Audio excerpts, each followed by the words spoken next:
So, hi everyone, I hope you all are doing well. Welcome back to my YouTube channel. So, last video पे आप लोगों ने बहुत अच्छा response दिया, सो उसके लिए thank you so much. Maths pedagogy के बाद today we will do social science pedagogy and आपको समझ में आ जाएगा धीरे धीरे कैसे कैसे चीज़ें होने वाली हैं यहाँ पे. ठीक है, होप सो काफ़ी बच्चों को आइडिया होगा. तो फर्स्ट ऑफ ऑल देखो, ये NIUS है जिसमें 251 पेजेस है एंड हेयर इग्नो के BES 142 book pedagogy of social science, ये उसका ब्लॉक 1 है जिसमें 135 पेज है और ये ब्लॉक 2 है, ये रहा. ठीक है, ब्लॉक 2 में आपके 90 पेजेस है. सो यहाँ पे मैंने क्या ऑब्जर्व किया तीनों चीज़ें पढ़ने के बाद कि आपका जो NIUS है ना, इसमें सब कवर हो रहा है ऑलमोस्ट 95%. एक मिनट, यहाँ पे क्या मिला मेरे को, एक सेकेंड. यस, ये वाला जो पोर्शन है आपका, ये सारा ब्लॉक 2 ब्लॉक 1 भी ओवरऑल कहने का पॉइंट ये है कि सब कुछ इसमें है. NIUS में भाई सब कुछ है, तो आपको अलग से कुछ भी करने की रिक्वायरमेंट नहीं है. हाँ, एक दो चीज़ें मेरे को ऐसे लगी जिसके लिए मैं लास्ट में हाफ एन आवर ऐसा रखूँगी इस मैराथन सेशन में, जिसमें मैं आपको इग्नू के वे टॉपिक्स एक्सप्लेन करूँगी जो NIUS में मुझे देखने को नहीं मिले. ठीक है, ये मैं पहले इसलिए क्लियर कर रही हूँ कि जिसने NIUS बहुत अच्छे से पढ़ रखा है उनका टाइम सेव हो सके, वो बिल्कुल लास्ट में जाके देख सकता है. टाइम स्टेप में मेंशन कर दूँगी. ओके, तो भाई चलिए करते हैं स्टार्ट. सबसे पहले यूनिट 1 सब कवर होने वाला है, इसमें कुछ भी नहीं रहेगा. एंड यस, इस वीडियो के बाद अगर सोशल साइंस का कोई क्वेश्चन तुम नहीं बना पा रहे हो ना, तो उसके जिम्मेदार मैं खुद को मानती हूँ यार. तुम नहीं हो, मैं जिम्मेदार हूँ अगर इसके बाद भी नहीं बन रहा है तो. मैं अपनी तरफ से पूरी कोशिश करूँगी एक एक बच्चे को. हालांकि इंडिविजुअल डिफरेंसेस सब में होते हैं. अब आप किस इंटेंशन से देख रहे हो कि बस हमें मार्क्स लेके आने हैं, नॉलेज से कोई मतलब नहीं है. बिकॉज आप एक बुक पढ़ रहे हो यार, बुक पढ़ने का पर्पज़ ही होता है नॉलेज गेन करना, है ना. अगर आपको मार्क्स से ही मतलब है तो आप डायरेक्ट क्वेश्चन भी कर सकते हो, बट यस, इससे बहुत अच्छी कनेक्टिविटी बनती है. चलिए स्टार्ट करते हैं. सबसे पहली बात कि सोशल साइंस होता क्या है. ठीक है, social science constitute a field of knowledge, मैंने ऑलरेडी हाईलाइट कर रखे हैं. बहुत जल्दी जल्दी कवर करेंगे, इतना ज़्यादा टाइम नहीं लगने वाला है कि भाई 251 पेजेस को मैं एकदम लाइन टू लाइन पढ़ाने वाली हूँ. आप भी अपना NIUS खोल के बैठ जाओ और साथ साथ हाईलाइट कर सकते हो तो कर लो, अच्छी बात है. ठीक है, तो इसमें क्या कह रखा है, सोशल साइंस एक ऐसा एरिया है जो इंसान और उसके सोशो कल्चर इन्वायरमेंट, ये देख रहे हो यहाँ पे line, what is this, socio culture environment को क्या करता है, उसके मतलब उसका रिलेशन बताता है इंसान का. सोशो कल्चर यानी कि जो ये एक इंसान है, ये इंसान के आसपास का सोशल एंड कल्चर इन्वायरमेंट है. तो इस इंसान का अपने कल्चर के साथ जो रिलेशन है वो हम कहाँ पढ़ते हैं बच्चे, वो हम पढ़ते हैं सोशल साइंस में. सिंपल भाषा में बोलती हूँ, इंसान का इंसान के साथ रिलेशन, सिस्टम, सोसाइटी कैसे चलती है, सरकार कैसे चलती है, घर में रूल्स है, ये भी आपके सोशल है, स्कूल में डिसिप्लिन है, ये भी आपके सोशल साइंस है, वोटिंग सोशल साइंस है, फेस्टिवल मना रहे हो सोशल साइंस है, मार्केट में लेना देना चल रहा है, ये भी सोशल साइंस है. इट मीन्स मैम हम तो रोज ही सोशल साइंस जीते हैं. एब्सोल्युटली, सोशल साइंस एक हमारी लाइफ का बहुत ही इम्पोर्टेंट पार्ट है, क्योंकि हम एक सोशल ह्यूमन बीइंग है, हमारे साथ ही सोशल जुड़ा हुआ है, हम सोसाइटी का एक हिस्सा हैं. तो चलिए, अब एक इम्पोर्टेंट फैक्ट यहाँ पे मैंने रेड हाइलाइटर से मेंशन किया है जो आपसे पूछे जा सकता है कि ये जो सब्जेक्ट है सोशल साइंस, ये वैसे तो 18th सेंचुरी में आ गया था यूनिवर्सिटी हायर एजुकेशन में, बट जो स्कूल करिकुलम का पार्ट है मैम, ये कब बना, तो ये बना था बच्चे 20th सेंचुरी में. एंड ये चीज़ भी ना, अब कन्फ्यूजन नहीं रहनी चाहिए, मैंने एक पता नहीं कौन सी वीडियो थी, हाँ, जब ये NIUS के क्वेश्चन करा रही थी मैं, तो उसमें 509 के क्वेश्चंस कराए थे, उसमें मैंने ये मेंशन किया था, तब कुछ लोगों ने कमेंट किया था कि नहीं ये होगा. तो अब आपका यहाँ पे मैंने रियल सोर्स दिखा दिया है, तो होप सो यहाँ से वो डाउट क्लियर हो गया होगा, है ना. चलिए अब स्टार्ट करते हैं आगे. अब मेरे हिसाब से समझ में आ गया होगा ना सोशल साइंस क्या है। सोशल साइंस आप रोज की ज़िंदगी में आप जीते हो, आपके आसपास का इन्वायरमेंट है। 18th सेंचुरी में हायर एजुकेशन में आया था, 20th सेंचुरी में हमारे स्कूल करिकुलम का पार्ट बन गया। हालांकि अब आप स्कूल में नहीं हो, बट समझ पा रहे हो ना मैं किस लेवल पे लेके चल रही हूँ इस चीज़ को। अगर खुद से जब आप कुछ चीज़ कनेक्ट करके पढ़ते हो ना तो वो बेटर रहती है। ओके, आगे देखो। अब समझते हैं कि ये इसका जन्म कैसे हुआ। Social science evolution and conception. Social science कहाँ से टपक गया, कैसे आ गया, ठीक है। तो क्या हुआ जी, 18th सेंचुरी के बाद ना दुनिया में हुआ धमाका।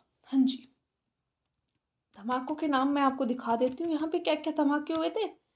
ये देखो क्या क्या हुआ। Industrialisation, modernisation, renaissance, urbanisation, growth of science, और तो और आपका यहाँ पे इंडस्ट्रियल रिवॉल्यूशन हुई, फ्रेंच रिवॉल्यूशन हुई, ठीक है। साइंस की ग्रोथ हुई, सिटीज़ की ग्रोथ हुई, मतलब लाइफ ना एकदम ऐसे हो गई कॉम्प्लिकेटेड से। बहुत सारे प्रॉब्लम आई, जो वर्कर्स है उनका एक्सप्लॉयटेशन हुआ। वॉर्स भी इन्हीं टाइम पीरियड में हुए थे आपके, ठीक है। इंडिपेंडेंस का वॉर, अमेरिकन वॉर, ये देखो 1776 में। आप अगर थोड़ा सा एफर्ट लगा सकते हो ना तो ये याद रख लेना, ठीक है, कि फ्रेंच रिवॉल्यूशन कब हुई। हालांकि मैं ज़्यादा दिमाग पे जोर देने के लिए नहीं बोलूँगी, एक बार देख लो यार, जैसे याद रह जाए तो ठीक है, बट ठीक है इतना लोड मत लो, परेशान मत हो, और बहुत एरिया है आपका मार्क्स गेन करने का, इतना ज़्यादा परेशान नहीं होना है हमें, ठीक है। तो अब इतनी सारी चीज़ें हुई, प्रॉब्लम आई, कंपटीशन बढ़ा, ठीक है, एक्सप्लॉयटेशन हुआ, तो लोग बोले कि हम ह्यूमन सोसाइटी को साइंटिफिक तरीके से समझना पड़ेगा। मतलब जिस टाइप की चीज़ें हो रही है भाई, मॉडर्नाइजेशन आना, अर्बनाइजेशन आना, इंडस्ट्रियलाइजेशन आना, तो मतलब यहीं से तो सोशल साइंस डेवलप हुआ। यानी कि जो आपका सोशल है,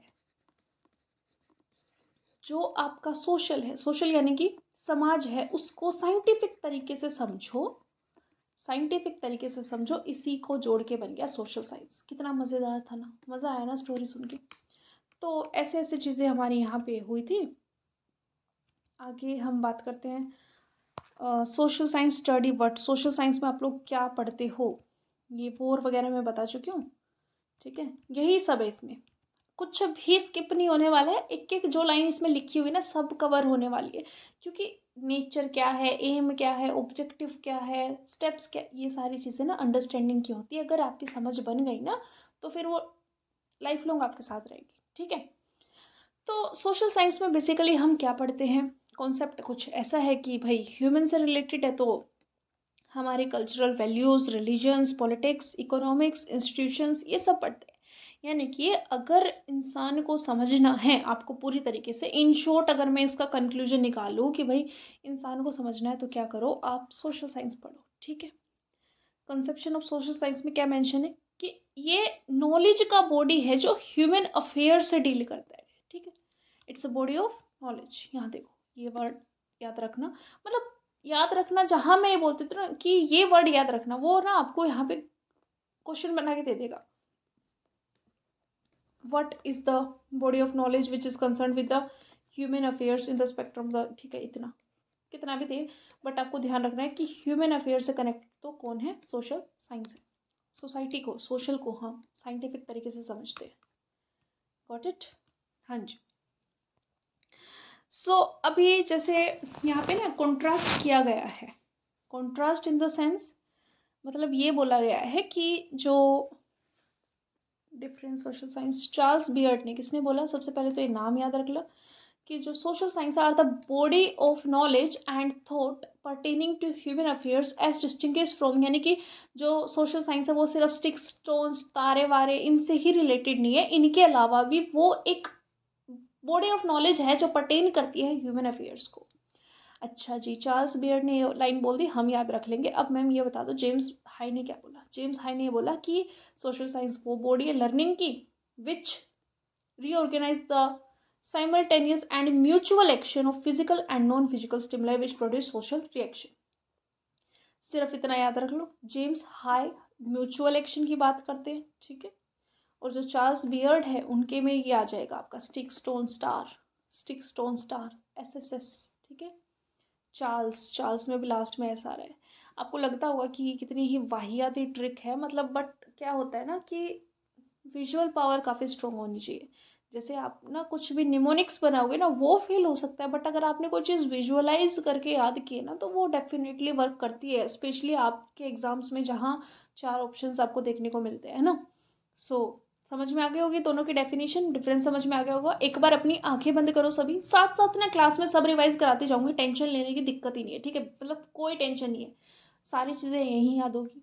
पीडीएफ आपको टेलीग्राम पे मिल जाएगी, पढ़ना आपको यहाँ से है, बस आप आराम से इस वीडियो को एग्जाम से पहले देख के चले जाओ, ठीक है। सो चार्ल्स बियर्ड, चार्ल्स में क्या आ रहा है लास्ट में एस, तो एस क्या था, sticks stone star, got it. फिर आता है जेम्स हाई, हाई यानी कि कुछ अच्छा एक्शन कर रहे हैं तभी तो आप हाई फील करते हो, सुपीरियर फील करते हो, कुछ करने के बाद ही मोटिवेशन आता है ना।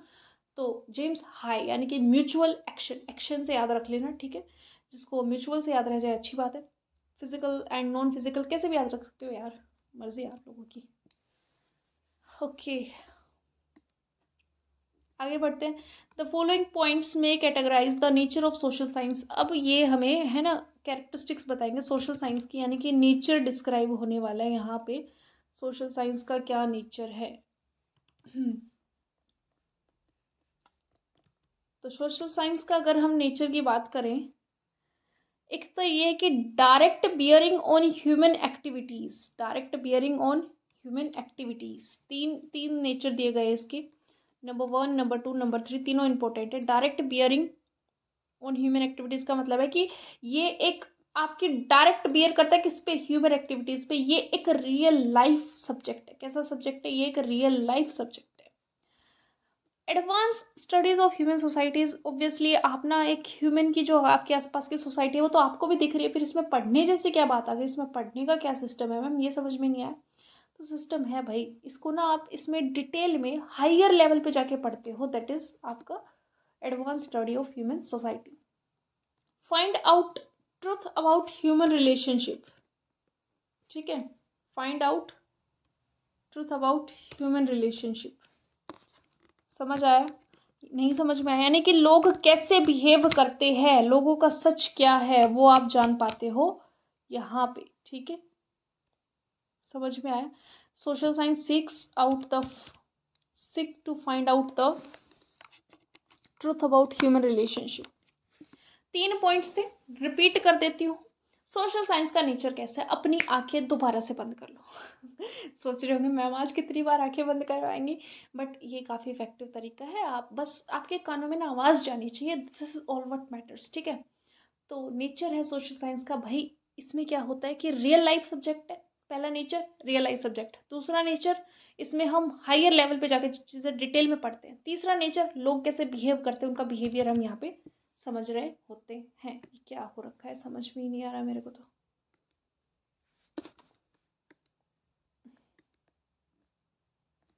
ओके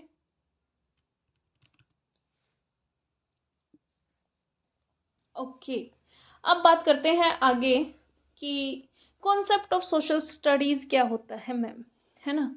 ये तो क्लियर हो गया होगा ना, जैसे एक एग्जांपल से समझा देती हूँ। ऑफिस में जैसे बॉस और एम्प्लॉय रिलेशन होता है ना, ठीक है, वो क्या है, एक दो बंदों के बीच में रिश्ता। तो वही आप ह्यूमन रिलेशनशिप के बीच में कितनी सच्चाई है वो सब सोशल साइंस से डिसाइड करते हो। घर में पेरेंट्स टीचर का रिलेशन होता है, पेरेंट्स और चिल्ड्रन का रिलेशन होता है, स्कूल में आपका टीचर स्टूडेंट का होता है, और सरकार के साथ एक हमारा एज अ सिटीजन जो रिश्ता है, तो वो सब हमारा पॉइंट नंबर 3 में आएगा। ये बताने का पर्सपेक्टिव सिर्फ इतना था।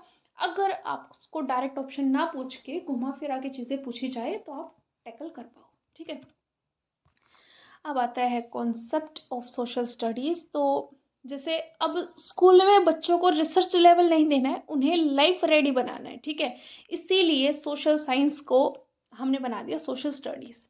इसको ना मैं जैसे याद कराती हूँ वैसे ही बताऊँगी। आप ना ये समझ लो, जो सोशल साइंस है, क्या सोशल साइंस, ये तो भाई फादर है, क्या है, फादर है, ठीक है। इसके बाद जो आपके सोशल स्टडीज़ है, ये क्या है, ये इनके सन है, सन बोल लो, बेबी बोल लो, कुछ भी बोल लो, ठीक है। इससे क्लैरिटी मिलने वाली है बहुत ज़्यादा, ठीक है, यानी कि जो सोशल साइंस है वो फादर है और जो सोशल स्टडीज़ है वो इन्हीं की औलाद है, इन्हीं के सन है। समझ में आया? मैम ये क्या पढ़ा रहे हो, क्यों बेवजह के रिश्ते जोड़ रहे हो, इनके समझ में आएगा, क्योंकि इनमें ना डिफरेंस मतलब पता नहीं क्यों डीएसएसबी का फेवरेट है। हो सकता है आप लोग कंफ्यूज ज़्यादा होते इसलिए फेवरेट हो गया हो। तो सोशल स्टडीज़ हम यूज़ करते हैं जो हमारे अपर प्राइमरी लेवल के बच्चे होते हैं उनके लिए, और हायर एजुकेशन में हम सोशल साइंस का यूज़ करते हैं। भाई फादर तो फादर है, हमेशा हायर ही रहेंगे, ठीक है ना। बेटा कभी भी बाप से बड़ा थोड़ी ना हो सकता है, वो वाली चीज़ है, ठीक है। तो यहाँ पे इसीलिए इन्होंने सोशल स्टडीज़ बना दिया कि बच्चे को ना मतलब लाइफ रेडी करना है, हमें रिसर्च नहीं करानी। भाई किसी का इंटरेस्ट नहीं है आर्ट्स में, किसी को कॉमर्स लेनी है, किसी को साइंस पढ़नी है, किसी को इंजीनियर बनना है, डॉक्टर बनना है, वो क्यों क्यों इतना ज़्यादा डेप्थ में एंथ्रोपोलॉजी एंड की साइकोलॉजी सोशोलॉजी ये सब कुछ पढ़े, है ना। तो भाई तब ये डिसाइड हुआ कि बेसिक नॉलेज तो होनी चाहिए। अब मान लो किसी को डॉक्टर बनना है, बट अगर वो प्रियम्बल पढ़ने से मना कर दे, वो अगर बेसिक जो हमारा ह्यूमन लिबर्टी के राइट है वो जानने से मना कर दे, तो इसका मतलब वो एक अच्छा सिटीजन नहीं है। यानी कि एज अ गुड सिटीजन, एक अच्छा नागरिक बनाने के लिए हमें जो है सोशल स्टडीज़ पढ़नी पड़ती है अपर प्राइमरी लेवल तक। उसके बाद इट्स अप टू यू, आपकी मर्जी है, आपको पढ़ना है तो पढ़ो, वरना ठीक है जहाँ जाना है जाओ, ठीक है। सो स्कूल वर्जन जो है सोशल साइंस का वो क्या हो जाएगा, सोशल स्टडीज़। आप इसको ऐसे याद रख सकते हो। यहाँ पे सोशल स्टडीज स्टार्ट हुआ था अमेरिका में 1916 में, जबकि जो इंडिया है वहाँ पे 1937 में जो बेसिक एजुकेशन है गांधी जी की, इसके तहत थोड़ा थोड़ा स्टार्ट हुआ था। और इसमें ये लाइन लिखी हुई है, social studies does not combine social science subjects in unrelated way, rather it meaningfully integrates them for the purpose of helping the learning understand women man relationship with the society and environment which she lives. इसका मतलब ये है कि जो unrelated subject हमें लगते हैं कि भाई हिस्ट्री अलग है, पॉलिटी अलग है, ज्योग्राफी अलग है, अनरिलेटेड से सब्जेक्ट है सोशल साइंस के, डजेंट जो सोशल स्टडीज़ है वो इनको कंबाइन नहीं करती है, इनको कंबाइन इसका इसमें नहीं करती है, रेदर इट मीनिंगफुली इंटीग्रेट करती है for the purpose of helping the learners understand इनके रिलेशनशिप्स। हिस्ट्री ज्योग्राफी इनको कंबाइन करने का तो मतलब हो गया, जो आप इसमें टॉपिक ढूंढ रहे हो वही आपको इसमें मिलेगा, इसमें भी मिलेगा, ये उससे कैसे रिलेटेड है वो तो हायर लेवल पे होता है। सोशल स्टडीज़ क्या करती है, इनकी जो सोशल स्टडीज़ की बुक होती है इसमें आपको उस टॉपिक का रेफरेंस मिलता है जितना ज़रूरी होता है एज अ सिटीजन लेवल, ठीक है। तो जेम्स हाई जो थे उन्होंने कहा कि जो सोशल स्टडीज़ है वो स्कूल मिरर है। ऑब्वियसली ये लाइन मैं आपको बता चुकी हूँ कि स्कूल वर्जन आप याद रख सकते हो, सोशल साइंस का स्कूल वर्जन क्या होता है, स्कूल मिरर होता है। Got it. आगे बढ़े। एक ये जॉन वी मिचेलिया ने ये जो बात कही थी, इसमें आप सिर्फ ये जो मैंने हाईलाइट किया ना, इतना याद रखना आपका काम बन जाएगा, इतना याद रखना आपका काम बन जाएगा कि सोशल एंड फिजिकल इन्वायरमेंट। क्योंकि हमें ना इतना कुछ पीएचडी तो करनी नहीं है यार, सीधी सी बात, आपको अपना पेपर निकालना है ना। तो अगर पेपर निकालना है तो ये तरीके अपनाया करो कि जो भी डेफिनेशंस किसी ने कुछ लाइन बोल दी ना तो उसमें कीवर्ड पकड़ लो एंड उसको रिलेट कर दो जिसने बोली है उससे, बस खत्म, ठीक है। अच्छा, अभी नेचर ऑफ सोशल स्टडीज़ जो ऊपर हमने सोशल साइंस का नेचर पढ़ा था ना, उसमें तो 3 ही पॉइंट्स थे, इसमें थोड़ा सा एक्स्ट्रा बस वही बातें घुमा फिरा के ऐड कर दिया। एक तो यही कि एक कहाँ से इवॉल्व हुआ है, सोशल साइंस से इवॉल्व होगा ऑब्वियसली। सोशल कल्चर इन्वायरमेंट वही लाइन है सेम, प्रेजेंट पास्ट फ्यूचर इनका रिलेशनशिप बताता है। कंटेम्परेरी ह्यूमन लाइफ है जो समकालीन यानी कि अभी की जो चली हुई है उस पर बात करता है rather than the past history of a man, ठीक है। एनिबल एडजस्ट करना सिखाता है, रियलिस्टिक कोर्स है, प्रैक्टिकल एस्पेक्ट्स बताता है सोसाइटी के। मज़ा आ रहा है ना। और इसका स्कोप जो है बहुत ही ब्रॉडर है एंड वाइडर है। Social studies are considered now as a core subject, ठीक है। ये तो हो गए हमारे nature of social science and nature of social studies, दोनों चीज़ें हमने क्लियर कर ली है। अब आ जाओ सिमिलैरिटी एंड डिफरेंस, बहुत ज़्यादा इम्पोर्टेंट लाइन। यहाँ से क्वेश्चन बनने स्टार्ट हो रहे हैं आपके, अभी तक 6 पेज पर ही आए हैं, बढ़ाते हैं थोड़ी सी स्पीड, चलिए। तो भाई देखो पहले हम सिमिलैरिटी की बात कर लेते हैं। Outcomes of same genus and parenthesis, इसका मतलब ये दोनों सेम ही मोटिव से इवॉल्व हुए हैं, कॉमन कोर्स कंटेंट शेयर करते हैं। इन शॉर्ट ये है दोनों ह्यूमन रिलेशन को ही बताते हैं। तो इसमें सिमिलरिटी के नाम पे आपको बस लाइन अलग ढंग से मिल जाएगी, बाकी जो क्रक्स होता है ना कि मतलब कहना क्या चाहते हो, तो वो कहना यही चाहते हैं कि दोनों ह्यूमन रिलेशन को ही बताते हैं, ठीक है। अब आ जाओ इनके डिफरेंस पे। तो जो सोशल साइंस है वो एक थ्योरेटिकल सब्जेक्ट है, जबकि जो सोशल स्टडीज़ है वो प्रैक्टिकल सब्जेक्ट है। इसको रटने की जगह मैं आपको बस थोड़ा सा इतना कहना चाहती हूँ, भाई देखो, आपको मैं ये चीज़ क्लियर कर चुकी हूँ, ये फादर है सोशल साइंस, ये क्या है, फादर है। सोशल स्टडीज़ क्या है, सन है, ठीक है। जब ये सन है, छोटे बच्चों के लिए है, बेबी बेबी है और बेबी के लिए ही है, यानी कि अपर प्राइमरी लेवल तक है ये। और ये है अडल्ट के लिए, बड़े बच्चों के लिए, जिनको रिसर्च में जाना है, जिनको इस फील्ड में मज़ा आ रहा है, उनको सिखाएंगे हम। तो बच्चे को आप डायरेक्ट थ्योरी पकड़ाओगे, बच्चे को अगर आप डायरेक्ट कॉन्स्टिट्यूशन कब बना, कैसे क्या हुआ, ये पकड़ा दोगे, क्या वो याद कर लेगा? क्या उसकी कुछ समझ में आएगा? नहीं आएगा। इसीलिए यहाँ पे थ्योरी नहीं चलती, यहाँ पे चलता है आपका प्रैक्टिकल, ठीक है, कंसर्न विद प्रैक्टिकल एस्पेक्ट्स। जबकि जो सोशल साइंस है उसमें क्या होता है, थ्योरेटिकल एस्पेक्ट्स होता है। Got it. दूसरी चीज़ दूसरी चीज़ कि भाई ये चाइल्ड अप्रोच है, अब ये भी क्लियर किया, ये एडल्ट अप्रोच है। ये इंस्ट्रक्शनल यूटिलिटी और ये सोशल यूटिलिटी, यानी कि आप यहाँ पे सोसाइटी के लिए करते हो, कुछ करते हो, यहाँ पे आप इंस्ट्रक्शंस को फॉलो कर रहे हो, तो दैट्स इट, ठीक है। ये आउटकम और प्रोडक्ट है किसका, सोशल साइंस का, उसी का बच्चा है। सोशल स्टडीज है द प्रोडक्ट, प्रोडक्ट यानी कि बेबी ऑफ किसका, सोशल साइंस।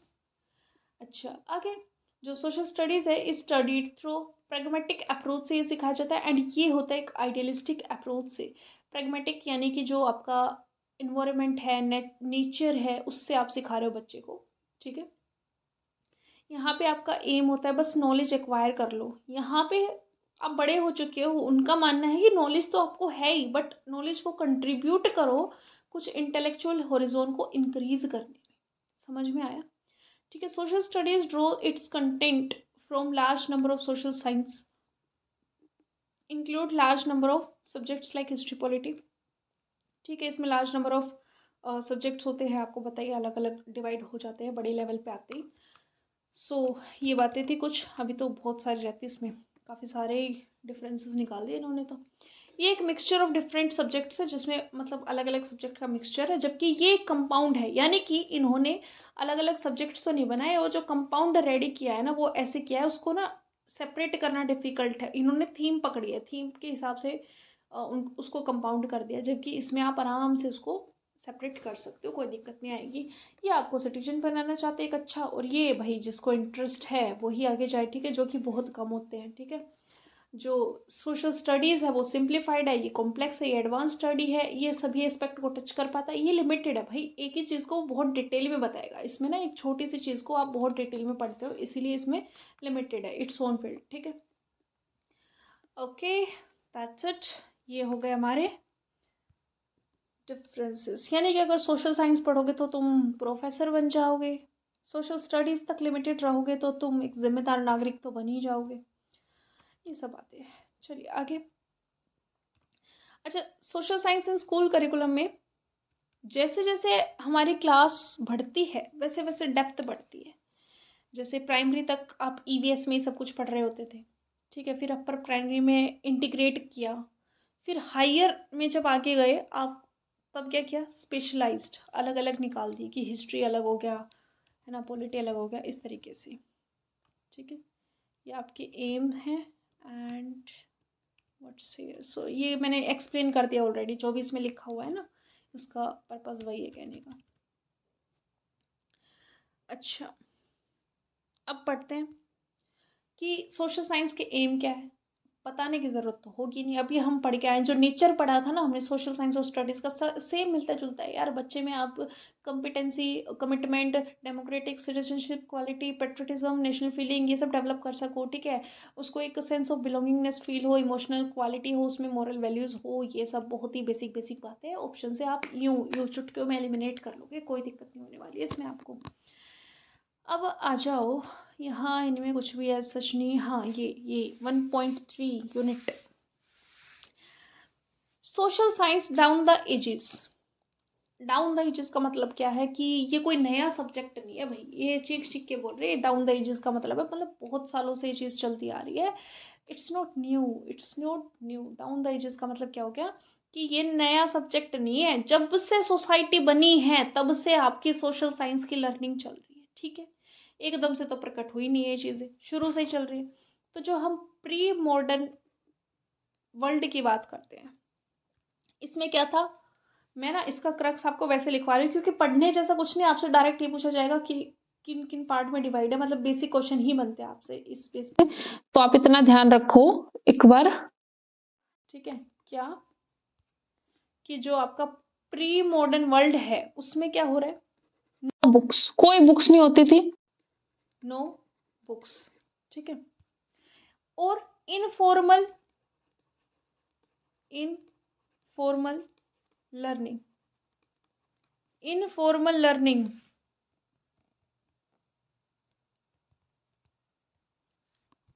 ठीक है। इसमें क्या होता है, एग्जाम्पल, बच्चा फार्मिंग देख के सीखता है, यानी कि ट्रेडिशन को फॉलो कर रहा है, बस इस एग्जाम्पल से आपका दिमाग एकदम खुल जाएगा। प्री मॉडर्न यानी कि सबसे पहले, मॉडर्न वर्ल्ड से भी पहले, प्री का मतलब होता है पहले, ठीक है। मॉडर्न वर्ल्ड से पहले क्या होता था, कोई बुक नहीं होती थी, आपको पता ही यार पुराने समय में कैसे पढ़ाई होती थी। तो बहुत ही इनफॉर्मल लर्निंग क्या होता है, चलते फिरते आपको पढ़ा दिया इस तरीके से, बिना बुक पेन कॉपी के, आपके बिना टेस्ट लिए ही, बहुत ही मतलब एक ऐसा इन्वायरमेंट कि जहाँ आपको बस वैसे सिखाया जा रहा है, जिसको आप बोलते हो ना जिंदगी का ज्ञान, वो आपको दिया जा रहा है। तो मान लो बच्चे ने देखा कि पापा फार्मिंग करते हैं, ठीक है, पापा फार्मर है, उसने बच्चे ने फार्मिंग देखी कि ये पापा कैसे कर रहे हैं, वो सीख गया, उसी ट्रेडिशन को फॉलो करता है। तो ये क्या था, सोशल साइंस, भाई फार्मिंग भी तो एक सोशल साइंस का एस्पेक्ट है, एग्रीकल्चर भी तो उसी में आती है।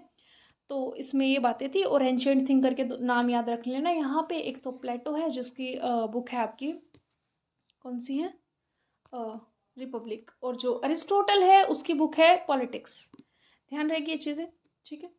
The idea learning of social science was embodied in the civic oath of the Greek, ये आपसे पूछा जा सकता है, इस लाइन, ये लाइन इंपॉर्टेंट है, ठीक है। व्हाट इज द करके आपको दे दिया जाएगा, इतना ध्यान रख लेना। अच्छा, ये तो हो गई प्री मॉडर्न वर्ल्ड, जब मॉडर्न वर्ल्ड नहीं आया था। मैम अब ये बता दो कि मॉडर्न वर्ल्ड के बाद में ऐसा क्या चमत्कार हो गया, मतलब कैसे क्या चेंजेस आ गए। तो मॉडर्न वर्ल्ड के बाद में क्या हुआ कि जो इंडस्ट्री है, अर्बन लाइफ है, वॉर्स है, ग्लोबल रिलेशन है, ये सारी चीज़ें आई। आपको पता है ये मॉडर्न वर्ल्ड में क्या क्या चीज़ें आई है। तो इनसे प्रॉब्लम बढ़ी है, और इन प्रॉब्लम को समझने के लिए आपको एक सिस्टमेटिक प्लान, एक सिस्टमेटिक अप्रोच की ज़रूरत थी, जिससे इस सब्जेक्ट को क्या बना दिया, फॉर्मल सब्जेक्ट बना दिया। अब जो मॉडर्न वर्ल्ड है उसकी वजह से सब्जेक्ट कैसा हो गया, फॉर्मल हो गया। क्या आपको समझ में आया या नहीं आया। आई रिपीट यार, देखो दो बात याद रखो, इसमें ये बोला गया कि भाई मतलब प्री मॉडर्न वर्ल्ड में कैसा समाज था, सोशल साइंस का क्या रेलेवेंस था, कैसे पढ़ाई जाती थी, और मॉडर्न वर्ल्ड में कैसे पढ़ाई जाती थी। तो मैंने आपको सिर्फ दो ही चीज़ें बताई है। प्री मॉडर्न वर्ल्ड में बुक्स वगैरह कुछ नहीं होती थी, इनफॉर्मल एजुकेशन दी जाती थी, ठीक है, प्रॉब्लम्स वगैरह इतनी कुछ ज़्यादा थी नहीं। तो उसमें प्लेटो और अरिस्टोटल ये एंशियंट थिंकर्स थे हमारे, इसमें बच्चा देख के सीख जाता था, मतलब प्रैक्टिकल अप्रोच थी। मॉडर्न वर्ल्ड में बहुत सारी प्रॉब्लम्स का हमने सामना किया, इंडस्ट्रियलाइजेशन, अर्बनाइजेशन, वॉर्स, ग्लोबल, और ये सब कुछ मतलब ऐसा हो गया ना, बहुत ज़्यादा प्रॉब्लम हो गई। इनको ना आप वर्बली या फिर मतलब किसी ने दिखा दिया और आप समझ के, ऐसा नहीं हो सकता।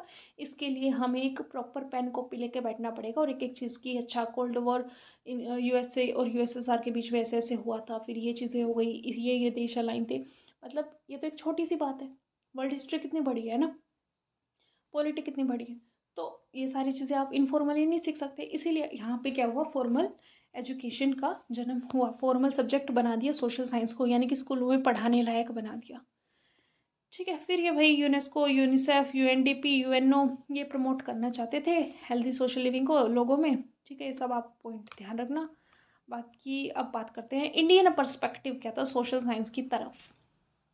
तो इंडिया में पुराने टेक्स्ट जो थे वही सोशल एजुकेशन थी, यानी कि अगर हमसे पूछा जाए जो एंशियंट इंडिया था हमारा, उसमें एंशियंट सोशल साइंस का मतलब क्या था, जो हमारे वेदास है, उपनिषद है, स्मृतिज है, पुराण है, रामायण है, महाभारत है, और ये अर्थशास्त्र है, पंचतंत्र है। अर्थशास्त्र किसने लिखी, कौटिल्य ने, पंचतंत्र विष्णु शर्मा, ये रखना, आपसे जीके में ही पूछा जा सकता है, ठीक है। तो ये क्या सिखाते हैं भाई, ठीक है, ये सिखाते हैं हमें मोरालिटी, मोरालिटी, हमारी ड्यूटी, ठीक है, और जस्टिस। अपने पुराणों से क्या सीखते हो आप लोग, और गवर्नेंस, तो बस इतनी चीज़ें हमने Indian perspective of social science में पढ़ी है, ठीक है। ये जो पॉइंट लिखवा रही हूँ ना, ये आपसे पेपर में पूछे जा सकते हैं, इसीलिए मैं थोड़ा सा एक्स्ट्रा नोट डाउन करा रही हूँ। क्लियर है? जो हमारे एंसेस्टर्स है वो भी सोसाइटी समझ रहे थे, इसका यही मतलब है, ठीक है। अच्छा, आगे बढ़ते हैं। आगे बात करते हैं 1.4 करंट स्टेटस ऑफ सोसाइटी। आज अब प्रेजेंट को देखते हैं, अब कैसी सोसाइटी है हमारी।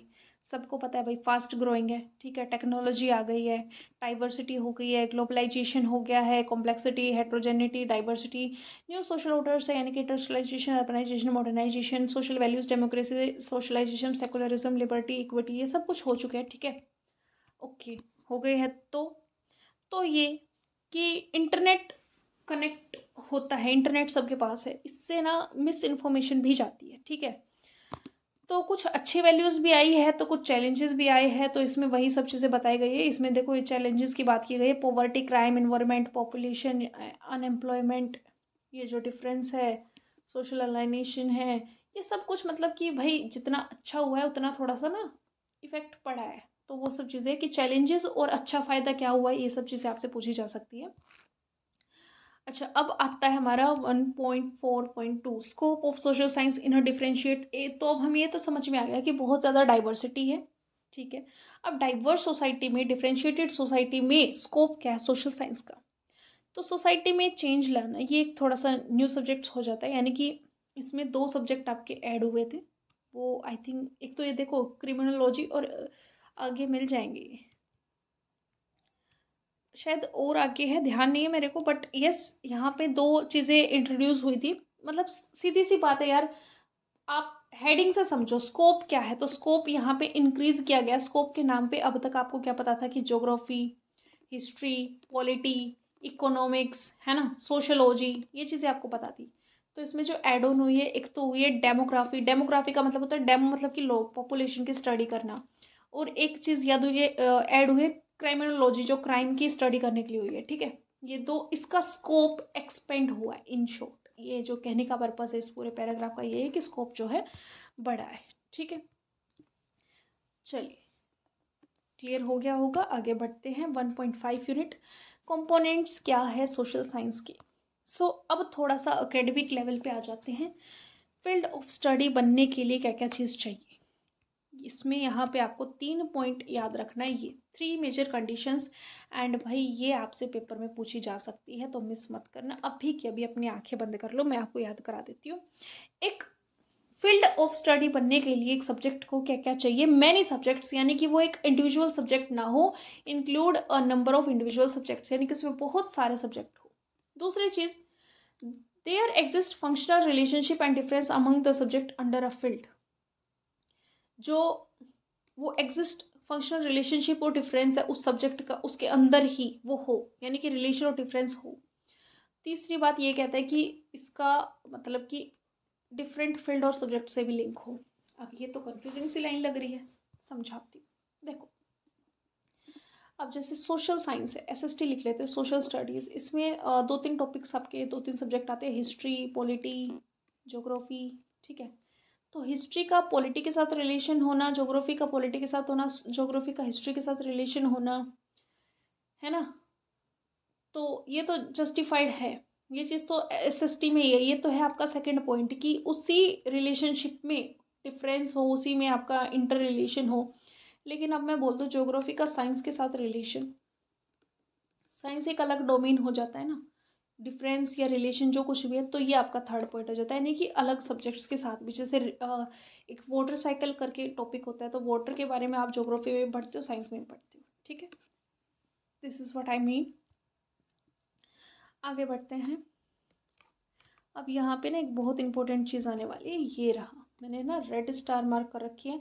एंड लिटरली ये बहुत ज़्यादा इंपॉर्टेंट है, इस बार पेपर में आ सकती है, और अभी पिछली बार के पेपर में जो 2022 में थे, ये यहाँ से क्वेश्चंस आए हैं।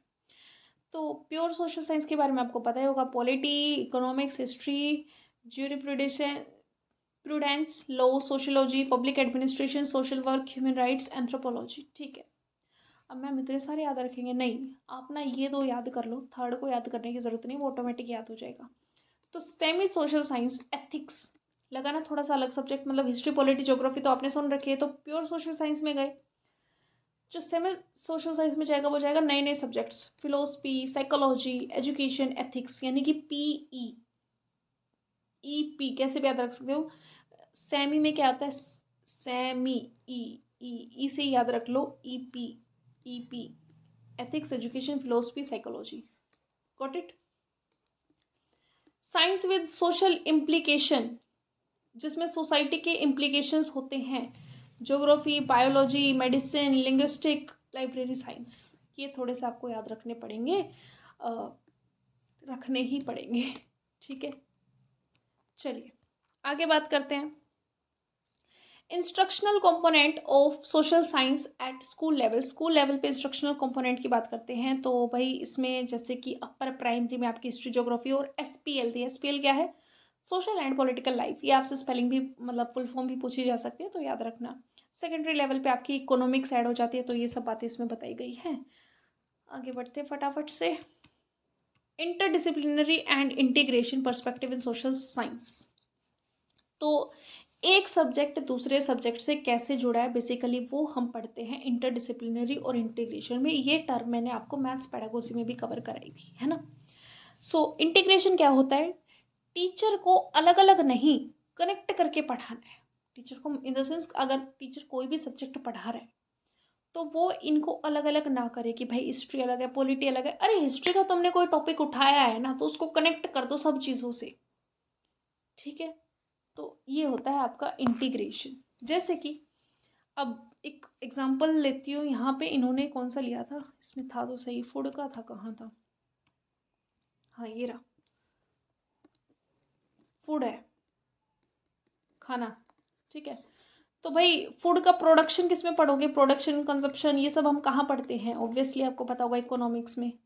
इसका डिस्ट्रीब्यूशन, भाई डिस्ट्रीब्यूशन करना है, किस राज्य में कितना डिस्ट्रीब्यूट करें फूड, तो राज्य है, यानी कि पॉलिटिक्स। पास्ट हैबिट्स की पहले कैसे किया था, तो वो आपका हो जाएगा हिस्ट्री में। ठीक है, और भाई न्यूट्रिशन की अगर मैं बात करें कि भाई इसमें कितना प्रोटीन है, कितना कैलोरीज है, कितना कुछ है, तो वो हम साइंस में पढ़ेंगे, न्यूट्रिशन, बायो में। क्वांटिटी की अगर बात करें कि कितने केजी आपको यहाँ पे गेहूँ देने हैं, कितने केजी चावल देने हैं, तो क्वांटिटी मैथ्स का टॉपिक हो जाता है। एंड फूड कहाँ से मिलता है, सॉइल से, सॉइल आपका ज्योग्राफी का टॉपिक हो जाता है, सॉइल कैसी थी यहाँ पे। तो क्या किया मैंने, एक टॉपिक था फूड, सारे जो सब्जेक्ट्स है वो निपटा दिए इसमें। इन्होंने दे रखी है चीज़, ये देखो, take the concept of food. मैंने ये आपको यहाँ पे इजी लैंग्वेज में, हालांकि मैंने इतनी गंदी तरीके से लिखा है, समझ तो कुछ आ नहीं रहा होगा, बट यस मैं फिर से वही बोल रही हूँ कि वर्बल पे फोकस करो थोड़ा सा ना, वहाँ से चीज़ें कनेक्ट कर पाओगे, क्योंकि भाई इतना लेंथी टॉपिक कराने में टाइम तो लगता है ना। तो देखो ये ना यूनिट 2 में इतना कुछ इम्पोर्टेंट नहीं है। ठीक है, ये यूनिट बताती है कि सोशल साइंस हम जो आज पढ़ते हैं कि वो कैसे बना, कैसे मतलब किस किस फोर्स ने करिकुलम को शेप दिया। तो इसमें सब कुछ थोड़ा सा ना पास्ट फॉर्मेट में चीज़ें ज़्यादा जा रही है, यानी कि फैक्चुअल डाटा एंड जो नॉट सो इम्पोर्टेंट। ठीक है, मैं बस आपको ना एक समरी टाइप में इस चीज़ का बता देती हूँ। बहुत छोटा सा ये, बहुत छोटी सी ये यूनिट है। तो सबसे पहले आता है कॉलोनियल, कहाँ गया पेन, हाँ, colonial legacy and the nationalist perspective. इसमें क्या हुआ था कि पहले ना ब्रिटिश आए थे, ब्रिटिशर्स, उन्हें इंडिया को समझना था, इंडिया कैसे क्या है। तो उन्होंने क्या किया, इंडिया के लिए सेंसस कराए, ठीक है, सर्वे कराए, हिस्ट्री राइटिंग लिखी, ये सब चीज़ें। ठीक है, इंडस वैली के बारे में जानना था उन्हें, मॉडर्न डिस्कवरी, ये सारी चीज़ें यहाँ पे हुई थी। बट ट्विस्ट क्या है, उन्होंने कंटेंट को अपने रोल जस्टिफाई करने के लिए यूज़ किया था। मतलब जो हमारे इंडिया को समझना चाह रहे थे वो किस लिए, ताकि अपने रूल्स वहाँ पे इम्प्लीमेंट आसानी से कर पाए। ये उनका पर्सपेक्टिव था और कुछ नहीं था उनके अंदर ऐसा। ठीक है, फिर इसमें आता है कि भाई national integration and international understanding, यानी कि जो फ्रीडम स्ट्रगल के बाद फोकस चेंज हुए कि अब एम क्या है। जब स्ट्रगल्स चल रही थी, ये वॉर चल रहे थे, ठीक है, उसके बाद में हमारा एम क्या हो गया था कि unity, identity, self rule, pride, ये सब चीज़ें। ठीक है, इंडिया बहुत ज़्यादा डाइवर्स है, तो यहाँ पे भाई यूनिटी डाइवर्सिटी के लिए हमारा देश ऐसे जाना जाता है। तो मतलब यूनिटी बहुत ज़्यादा इम्पोर्टेंट है। जब हम सारे एक साथ एकजुट हो जाएंगे तभी हम कुछ कर पाएंगे, साथ ही दुनिया के साथ रिलेशन भी, ठीक है। फिर इसमें सेकुलरिज्म और कम्युनलिज्म, यानी कि सभी रिलीजन को रिस्पेक्ट दो। मतलब ये हमारा पर्सपेक्टिव था कि डिवीजन ठीक है, हो रखा है जो भी है, बट हम किसी भी धर्म को ऐसे एम्फेसाइज नहीं करने वाले हैं। Curriculum should promote harmony, avoid bias, ठीक है, एकदम बायस्ड नहीं होनी चाहिए चीज़ें, सब कुछ एकदम हार्मोनी के साथ होना चाहिए। इसके बाद इसमें जेंडर के बारे में यही है कि जो पहले सिर्फ किंग्स और लाइट्स होते थे, अब जो है कॉमन पीपल, वुमेन, ये सारी चीज़ें होती है। जेंडर, कास्ट, ट्राइबल, ये सब कुछ है इसमें। और इंटरनेशनल पर्सपेक्टिव में आपके human rights, peace, global citizenship है। तो फाइनल क्रक्स क्या निकला इस यूनिट से? इसमें कुछ है नहीं भैया, आप पढ़ोगे ना तो भी मतलब कुछ है ही नहीं पढ़ने का। कि करिकुलम न्यूट्रल नहीं होता है, वो सोसाइटी के आइडियाज़ को रिफ्लेक्ट करता है कि हमारी सोसाइटी कैसे है, कैसे कैसे बनी थी, तो वो सारी चीज़ें आप यहाँ पे देखने वाले हैं, ठीक है। So unit 2 done here. अब बात करते हैं सबसे important cheese, that is unit 3। ये मतलब बहुत ही ज़्यादा इम्पोर्टेंट है, ठीक है।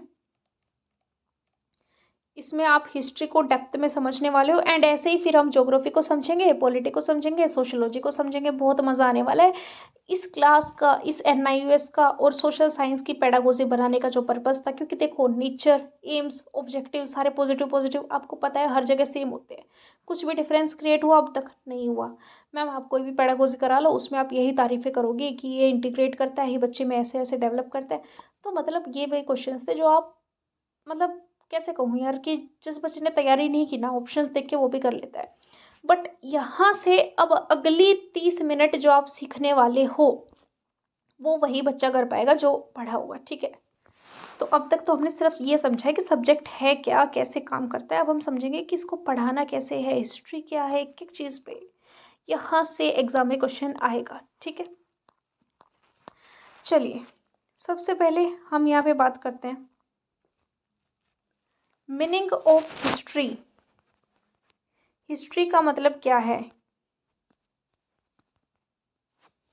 History has been derived the Greek. ये मतलब मैं इसमें कैसे बताऊँ यार, जो हाईलाइट कर दिया ना सब याद करना है कि कौन से वर्ड से मिला है। ग्रीक से क्या नाम है? हिस्टोरिया। हिस्टोरिया का मतलब क्या होता है? इंक्वायरी, रिसर्च, एक्सप्लोरेशन, इंफॉर्मेशन, है ना।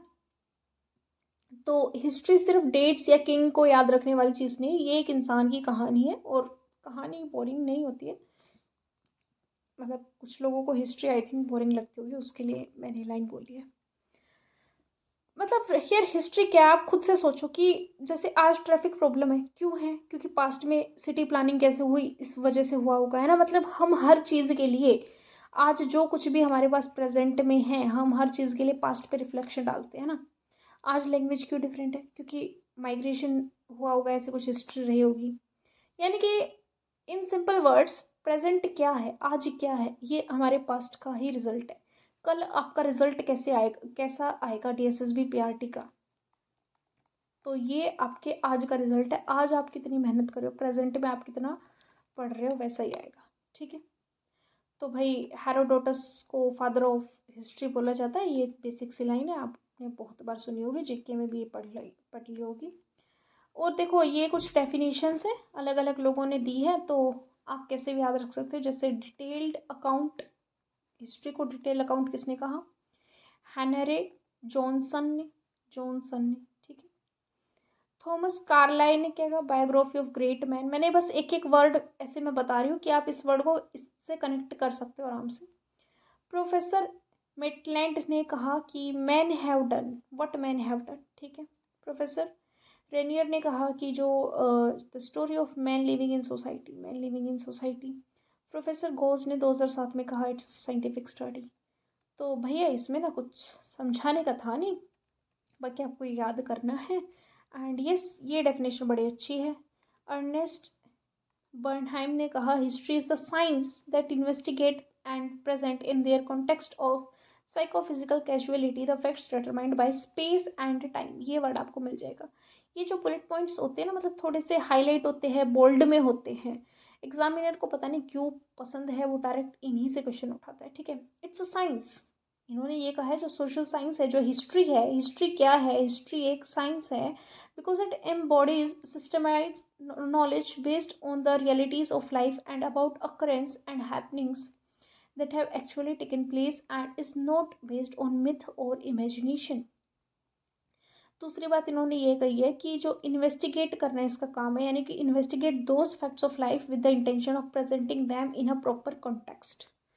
तो इसमें वही सारी बातें थी कि भाई हिस्ट्री साइंस से कैसे रिलेटेड है, हिस्ट्री का मतलब क्या है, प्रेजेंट को जोड़ना, ये सब चीज़ें। अब इसमें जो इम्पोर्टेंट चीज़ आती है वो है कि आप इसमें अप्रोचेस कौन कौन से लगाते हो। नेचर ऑफ हिस्ट्री पे हम बात कर लेते हैं। सबसे पहले हिस्ट्री का नेचर कैसा है। History is the study of human beings की स्टडी। ऑब्वियसली जो सोशल साइंस है वही हिस्ट्री है। और एक चीज़ इसमें ना, ये जो इतना कुछ लिखा हुआ है ना इसके अंदर, ये आपको पढ़ने की ज़रूरत नहीं है। इससे एक ही क्वेश्चन क्रिएट होगा एंड वो भी ये कि इनमें से कौन सा हिस्ट्री का नेचर नहीं है। 3 ऑप्शंस इसके मिलेंगे, एक वो खुद से क्रिएट करेगा। तो इसको बस एक बार देख लो, यहीं से क्वेश्चन फंसेगा, ठीक है। History is the study of human beings. History explain करता है आज को यानी कि प्रेजेंट को। हिस्टोरिकल इवेंट्स जो है वो कंटिन्यूस और कोहेरेंट होते हैं। हिस्ट्री एक अनएंडिंग डायलॉग है प्रेजेंट और पास्ट के बीच में, क्योंकि जो प्रेजेंट है वही आपके पास्ट को रिफ्लेक्ट करता है एंड जो पास्ट है वही आगे जाके प्रेजेंट बनता है, ठीक है। सो अनएंडिंग डायलॉग है। History is the interpretation of past with the intention of predictive future. Historical forces are linear as well as cyclical, यानी कि एक लीनियर होते हैं, स्ट्रेट लाइन में होती है history, from an unknown past से लेके नोन प्रेजेंट तक और अननोन फ्यूचर तक जाती है। मतलब सब कुछ एक लीनियर स्ट्रेट लाइन में होता है, ठीक है। और साइक्लिकल होती है। Knowledge of history is incomplete. आप कितना ही पढ़ लो, हिस्ट्री हमेशा इनकम्प्लीट रहती ही है। हिस्ट्री इज चेंजिंग, यानी कि हिस्ट्री कोई फिक्स नहीं है। कल को कुछ और नई डिस्कवरी हो गई, कल को कुछ किसी ने कोई रिसर्च कर रखी, उस पर डाउट आ गया, उसकी इन्वेस्टिगेशन कर दी, उसके लिए प्रूफ ढूंढने लग गए। तो मतलब ये वेरिएबल है, ये चेंज हो सकती है। इसीलिए जो नेचर है हिस्ट्री का बहुत ज़्यादा कॉम्प्लेक्स है, क्योंकि डायनेमिक होती है, स्टैटिक नहीं है। तो ये तो हमने पढ़ लिया कि इसका नेचर कैसा है, ठीक है। आगे बात करते हैं इसमें। यहाँ पे देखो contents of history at elementary level. इसमें भाई वही दोबारा से फिर से वही बातें आ रही है कि प्राइमरी में ये सब्जेक्ट्स थे, फिर इसको इंटीग्रेट कर दिया गया, आगे जाके आ जाती है। 6 क्लास की बुक के पूरा का पूरा सिलेबस छाप दिया इन्होंने यहाँ पे, जो आपको पढ़ने की ज़रूरत नहीं है। जितना काम की चीज़ होगी ना वही पढ़ेंगे हम, ठीक है। Importance of history. हिस्ट्री की क्या इंपॉर्टेंस है, जो इसका नेचर है वही सारी इंपॉर्टेंस है। इसमें भी आपको याद रखने जैसा कुछ नहीं है। Historical approach to understand the past. अब यहाँ पे हम अप्रोचेस पढ़ लेते हैं, कैसे कैसे अप्रोचेस है हिस्टोरिकल अप्रोचेस। यहाँ से क्वेश्चन बनता है भाई। तो सबसे पहले हिस्टोरिकल सोर्सेज जो होते हैं वो 2 तरीके के होते हैं। एक होता है आर्कियोलॉजिकल और एक होता है लिटरेरी और एक होता है ओरल ट्रेडिशन। 3 तरीके के। आर्कियोलॉजिकल भी 3 तरीके के होते हैं। सबसे पहले आर्कियो, आर्क का मतलब क्या होता है, जो पुराने एविडेंस होते हैं आपके, ठीक है, पुरानी चीज़ें। तो मोन्यूमेंट आपकी बिल्डिंग्स होती है, ठीक है।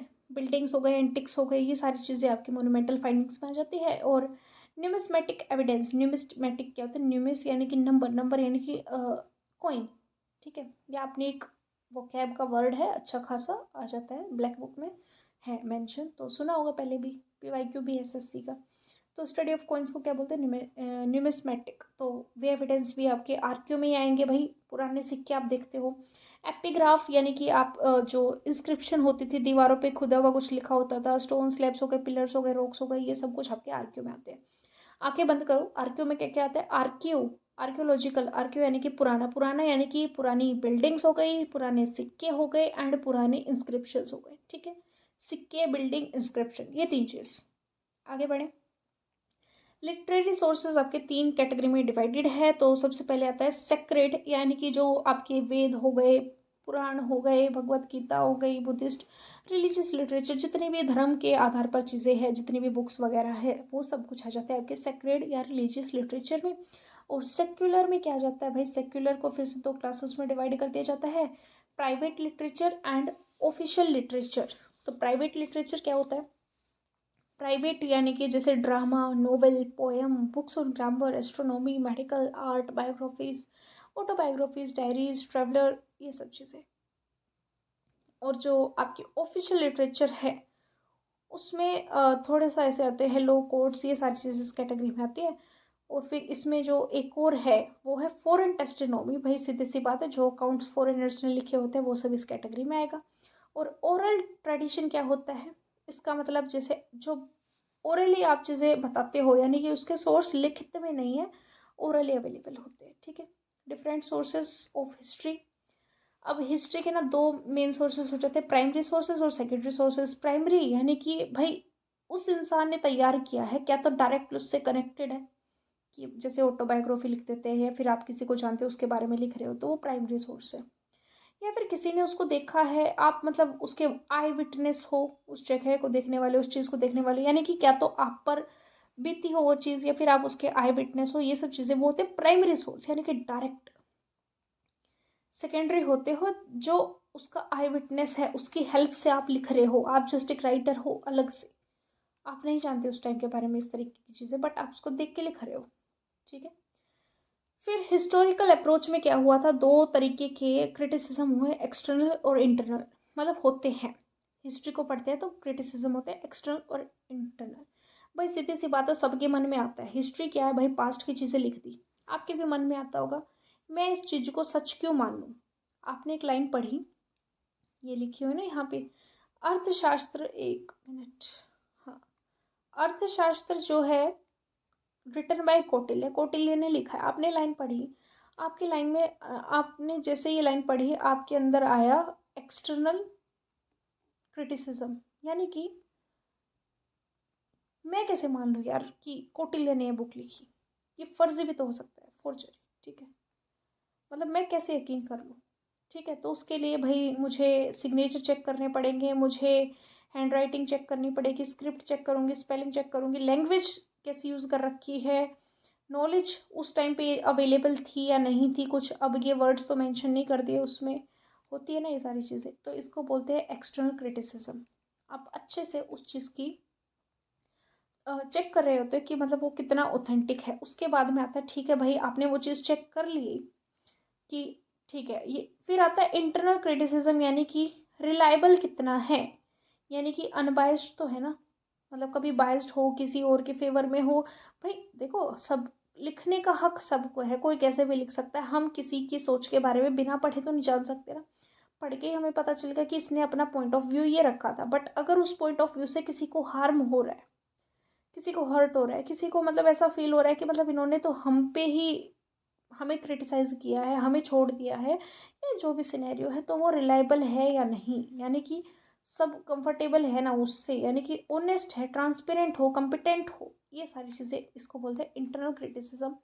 तो बेसिकली दो तरीके के क्रिटिसिज्म होते हैं, इंटरनल और एक्सटर्नल, जिस पे हम बात कर चुके हैं। इसके बाद में आता है कॉन्सेप्ट मैपिंग, ये वही है जो हम ऑलरेडी कर चुके डिस्कस आपका, जब हमने मैथ्स पेडागोजी की थी। कॉन्सेप्ट मैपिंग बेसिकली आप एक कॉन्सेप्ट को सीखते हो एंड उसको मैप फॉर्मेट में, चेन फॉर्मेट में इसको लिखते हो, तो वही होता है, ठीक है। ओके, आगे बढ़ते हैं, ये आपका वही चल रहा है, लेट्स सम अप। तो अब आती है ज्योग्राफी, अब आती है ज्योग्राफी, बड़ी इंटरेस्टिंग है ज्योग्राफी, बड़ा मजा आएगा। तो ज्योग्राफी के बारे में पहली चीज़ तो यही कि जो अरिस्टोथेनिस थे, इन्होंने ये टर्म कोइन की थी, क्या, ज्योग्राफी, ग्रीक वर्ड से मिलके बना है, जियो प्लस ग्राफोस, ग्राफोस का मतलब होता है डिस्क्रिप्शन, जियो का मतलब होता है अर्थ, अर्थ का डिस्क्रिप्शन क्या होता है, ज्योग्राफी, ठीक है। They mean description of earth, they mean description of earth, got it. बढ़े आगे, चलिए। ज्योग्राफी एक ऐसा डिसिप्लिन है, as a discipline is related to space and thus it is also known as.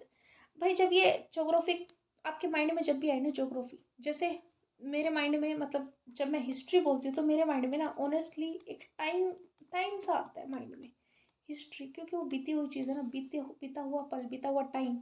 तो हिस्ट्री सुनते ही जैसे टाइम दिमाग में आता है ना, तो वैसे ही ज्योग्राफी, ज्योग्राफी यानी कि जगह, जी से ज्योग्राफी, जी से जगह, जगह को क्या बोलते हो, स्पेस, स्पेस माइंड में आता है ना। तो इसीलिए इसको क्या बोला जाता है, स्पेटियल साइंस भी बोला जाता है। एड्रेस व्हाट वेयर वाई, ये चीज़ कहाँ हुई, क्यों हुई, कैसे हुई, वो सब ज्योग्राफी में हम लोग देखते हैं। अब ज्योग्राफी एक ऐसा डिसिप्लिन है जो स्पेस से रिलेटेड है, स्पेटियल कैरेक्टरिस्टिक्स होती है इसकी, पैटर्न डिस्ट्रीब्यूशन, लोकेशन, इसके बारे में हम पढ़ेंगे इसमें, ठीक है, ये सब चीज़ें हैं। तो ये बड़ी बेसिक सी बात थी यार। चलो, अब ज्योग्राफी पढ़ने की कितनी अप्रोच है? 2 अप्रोच है। एक होती है सिस्टमेटिक अप्रोच और एक होती है रीजनल अप्रोच। बहुत ध्यान से समझना पहली एंड दूसरी।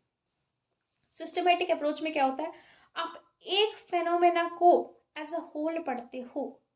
यानी कि अगर मुझे पढ़ना है, one has to study climate, अगर मुझे क्लाइमेट पढ़ना है ना, तो मैं क्या करूँगी, यूपी का क्लाइमेट कैसा है, राजस्थान का क्लाइमेट कैसा है, दिल्ली का क्लाइमेट कैसा है, हरियाणा का क्लाइमेट कैसा है, ठीक है, नीचे तमिलनाडु का क्लाइमेट कैसा है, इधर मेघालय का क्लाइमेट कैसा है, मैं सब कुछ पढ़ूंगी। ठीक है, मैं सारी चीज़ें यहाँ पे पढ़ूंगी, किसमें, सिस्टमेटिक में। रीजनल में क्या होता है, एक पर्टिकुलर रीजन को मैं टारगेट करूँगी, मुझे दिल्ली के बारे में जानना है। ठीक है, दिल्ली में कितना पोल्यूशन है, दिल्ली में जो राशन है वो कहाँ से आता है, कैसे क्या होता है, ये सारी चीज़ें। अब मैं दिल्ली के सारे फैक्टर्स इसमें पढ़ने वाली हूँ रीजनल में। यानी कि रीजनल में आप एक जगह सेलेक्ट करते हो, वी सिलेक्ट और रीजन, और उसके बारे में, उसका क्लाइमेट कैसा है, उसकी मिट्टी कैसी है, वहाँ पे वेजिटेशन कैसा है, मिनरल्स कैसे है, रिसोर्सेज कैसे है, इकोनॉमिक एक्टिविटीज़ कैसे, ट्रांसपोर्टेशन कैसा है, वो सब हम यहाँ पे पढ़ते हैं। आया मज़ा? कोई चीज़ें क्लियर? सिस्टमेटिक का मतलब क्या होता है, एक टॉपिक पकड़ो और पूरे देश का पोस्टमार्टम कर दो उस टॉपिक के बारे में। रीजनल में एक रीजन पकड़ो और सारे फैक्टर्स इसमें डाल दो। ठीक है, गॉट इट। आगे बढ़ते हैं, डोमेन ऑफ ज्योग्राफी। ज्योग्राफी के कितने डोमेन्स होते हैं? तो the branch which interferes with natural science is known as a physical geography. ठीक है, बहुत ज़्यादा वास्ट है ज्योग्राफी का डोमेन। तो कुछ ब्रांचेस दी गई है, 2 अप्रोचेस में डिवाइड करके। तो ये लाइन इंपॉर्टेंट है भाई, आपसे पेपर में पूछ ली जाएगी। The branch which interfaces with natural science, यानी कि जो फिजिकल ज्योग्राफी है आपकी, वो नेचुरल साइंस से इंटरफेस करती है। फिजिकल ज्योग्राफी कहाँ से इवॉल्व हुई है? जियोलॉजी से, plus plus plus natural science से। ठीक है, इसमें फिजिकल, फिजिकल क्या होता है, जो आपके आसपास का है, भौतिक वातावरण है, तो उसमें आपका climate, landforms, flora and fauna, आपसे पूछ लिया जाएगा कि ये टॉपिक किसमें आते हैं। Soils, natural vegetation, relationship between these variables, geomorphology, climatology, hydrology, social soil geography, ठीक है, पेडालॉजी। तो ये हमारे आ जाते हैं फिजिकल ज्योग्राफी में। क्लियर हो गया होगा? एंड आई थिंक इसमें रटने की भी जरूरत नहीं है भाई, जो आपके आसपास है वही चीज़ें तो है इसमें। ठीक है, the next is human geography. तो human geography is concerned with the spatial organization of society, जो सोसाइटी में आसपास लोग रहते हैं उनके बारे में।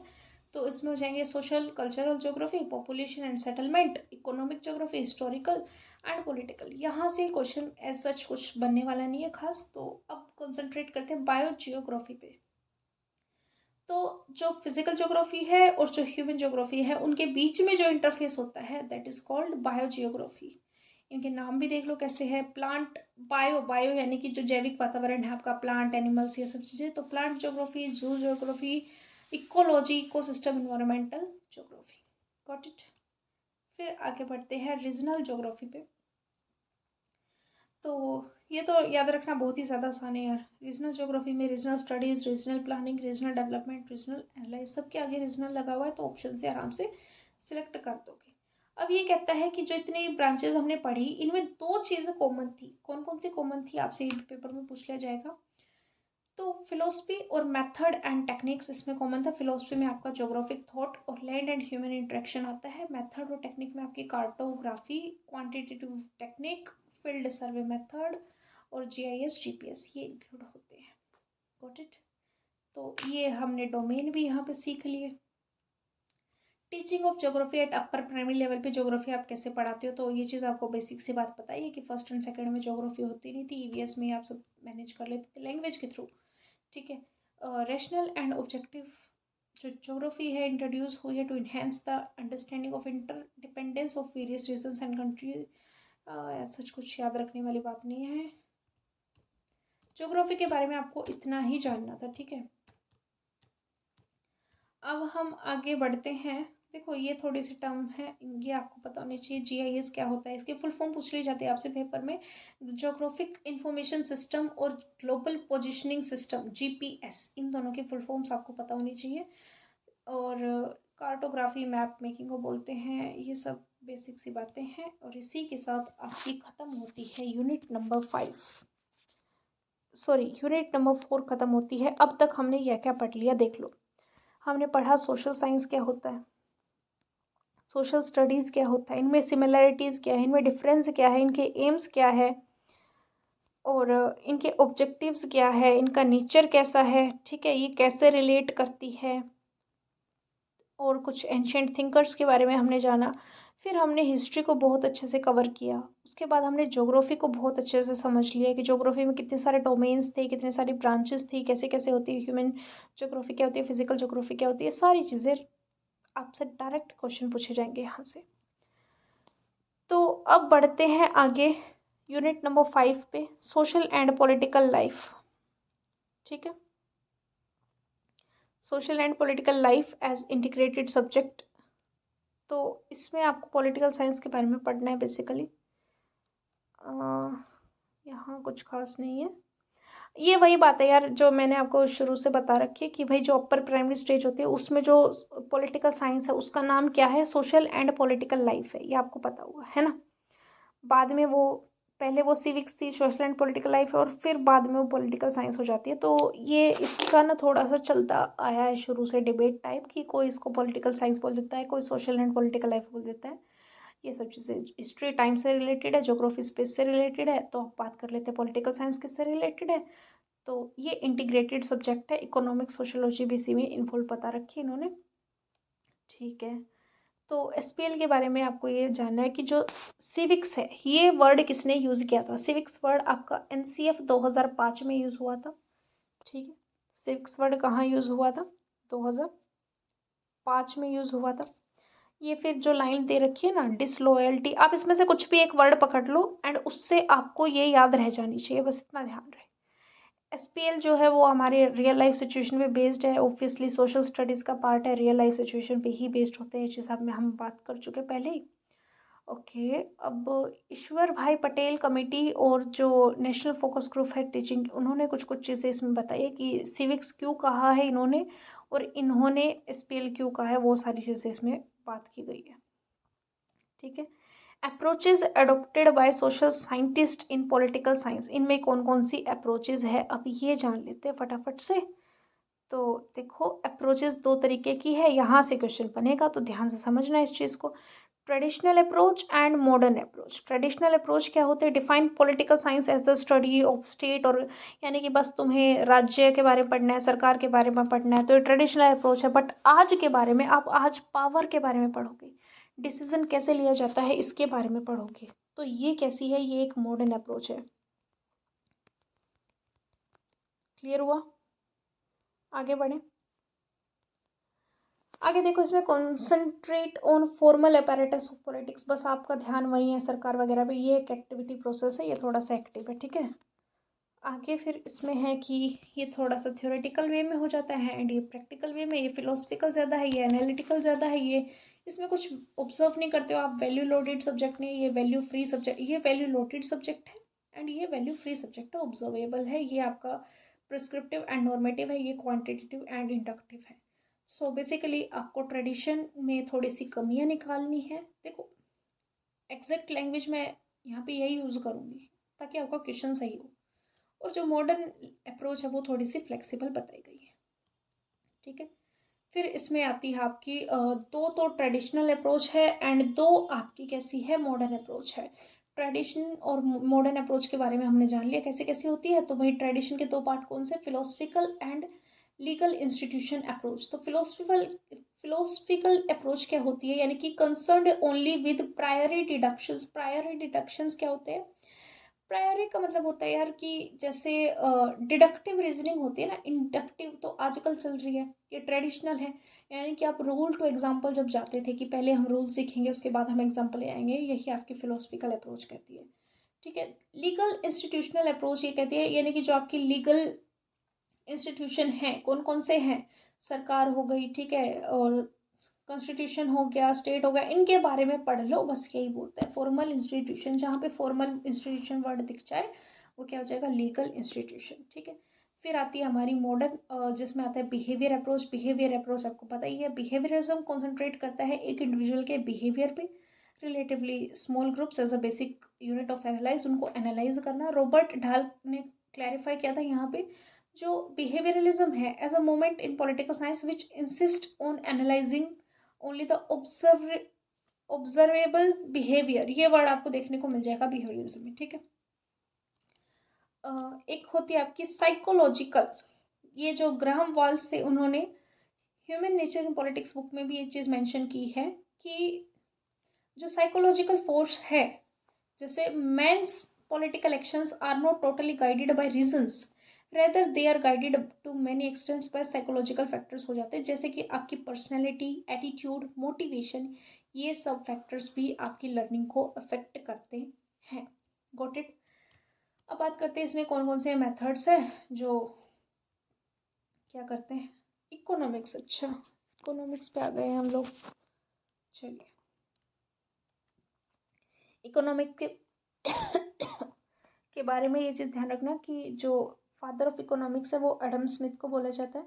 उन्होंने इकोनॉमिक्स टर्म को डिफाइन किया था साइंस ऑफ वेल्थ, कब 1776 में एक बुक लिखी थी, and inquiry in the nature and causes of wealth of nation, ये आपसे पूछी जा चुकी है एग्जाम में, ध्यान रखना। फिर आई थी एक वेलफेयर अप्रोच जो कि अल्फ्रेड मार्शल ने इंट्रोड्यूस की थी, एंड इसमें एक बुक लिखी थी प्रिंसिपल ऑफ इकोनॉमिक्स, तो इसको बोला गया है साइंस ऑफ वेलफेयर। पहले वाले को क्या बोला गया है, ठीक है, साइंस ऑफ वेल्थ। भाई एडम स्मिथ का नाम वेल्थ के लिए जाना ही जाता है, तो science of wealth Adam Smith, ठीक है। फिर Alfred Marshall science of welfare, उनका ध्यान पैसे पे था, वेलफेयर होता है लोगों की सेवा करना, लोगों के बारे में सोचना, अच्छा सोचना, इस पे ध्यान था। इसके बाद में आता है scarcity and choice approach of Lionel Robins, तो इनका ध्यान था science of scarcity and choice, एक इंडिविजुअल चॉइस पे, ठीक है।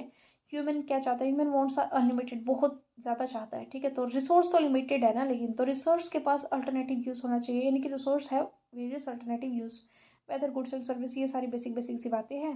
फिर आता है ग्रोथ अप्रोच बाय द सेमिल्सन, इन्होंने ग्रोथ अप्रोच के बारे में ये लाइन बोली थी कि economics is the study of how people and society end up choosing with और without the use of money to employ scarce productive resource, alternative use, ठीक है, डिस्ट्रीब्यूट करना कंजप्शन के लिए now or in future, it analyze the cost and benefits, ठीक है।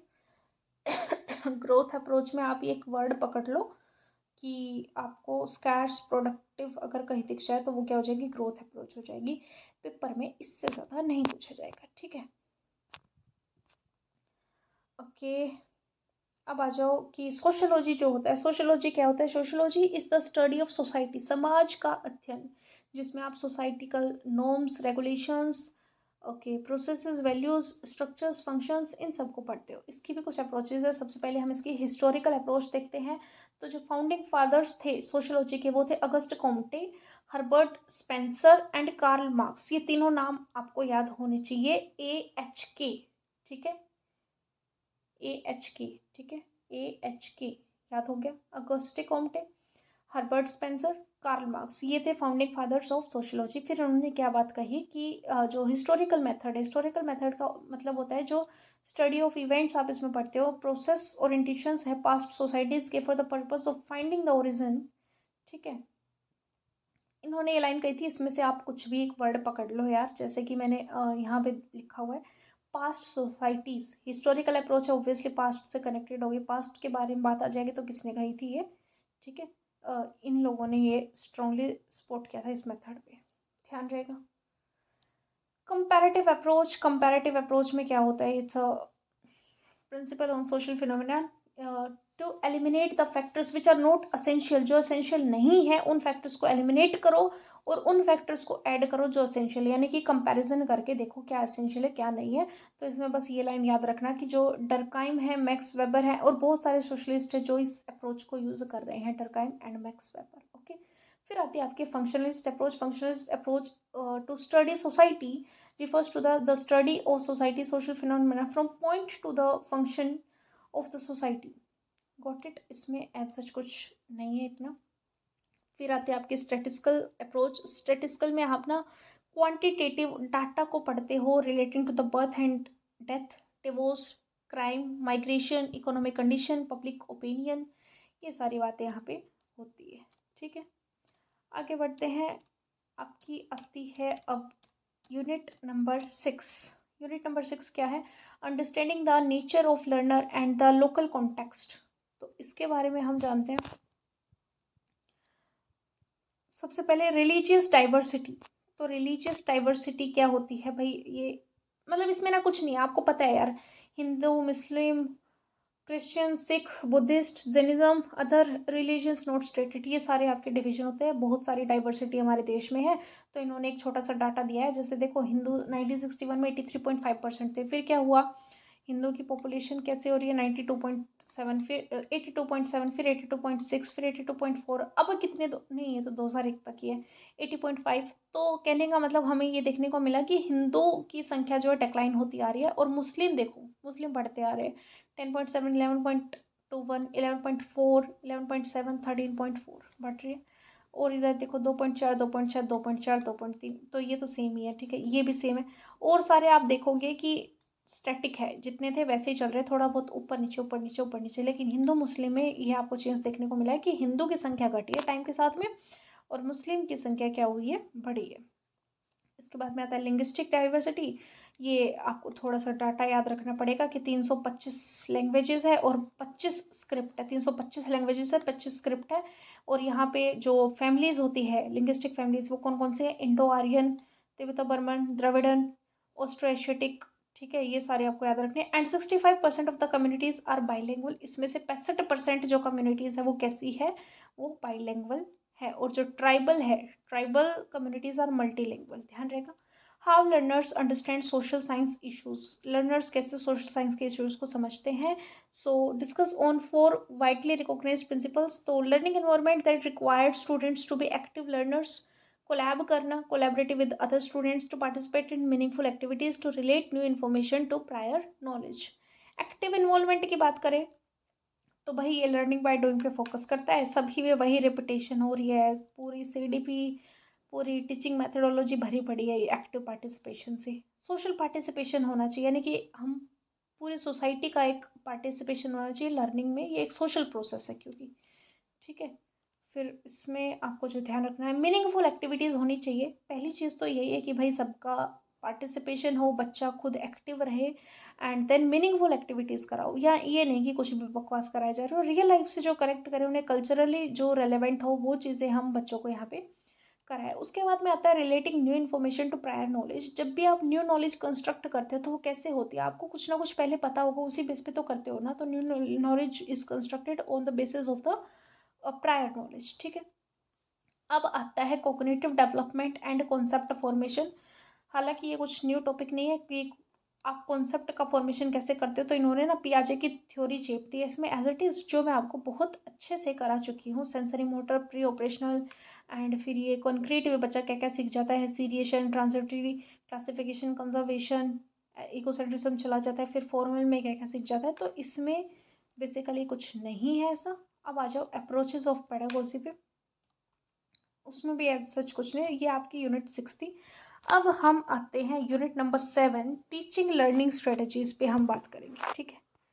Teaching learning strategies पे इसमें आप क्या क्या पढ़ने वाले हो, रोल प्ले क्या होता है, प्रोजेक्ट मेथड क्या होता है, ये मतलब बहुत ही बेसिक बेसिक से टॉपिक आपको मिलने वाले हैं, तो इसमें बड़ा मज़ा आएगा।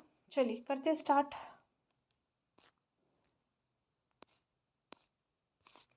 सबसे पहले तो general features of A learner centre social science classroom. पहली बात, जो क्लास है वो भाई लर्नर सेंटर ही होनी चाहिए।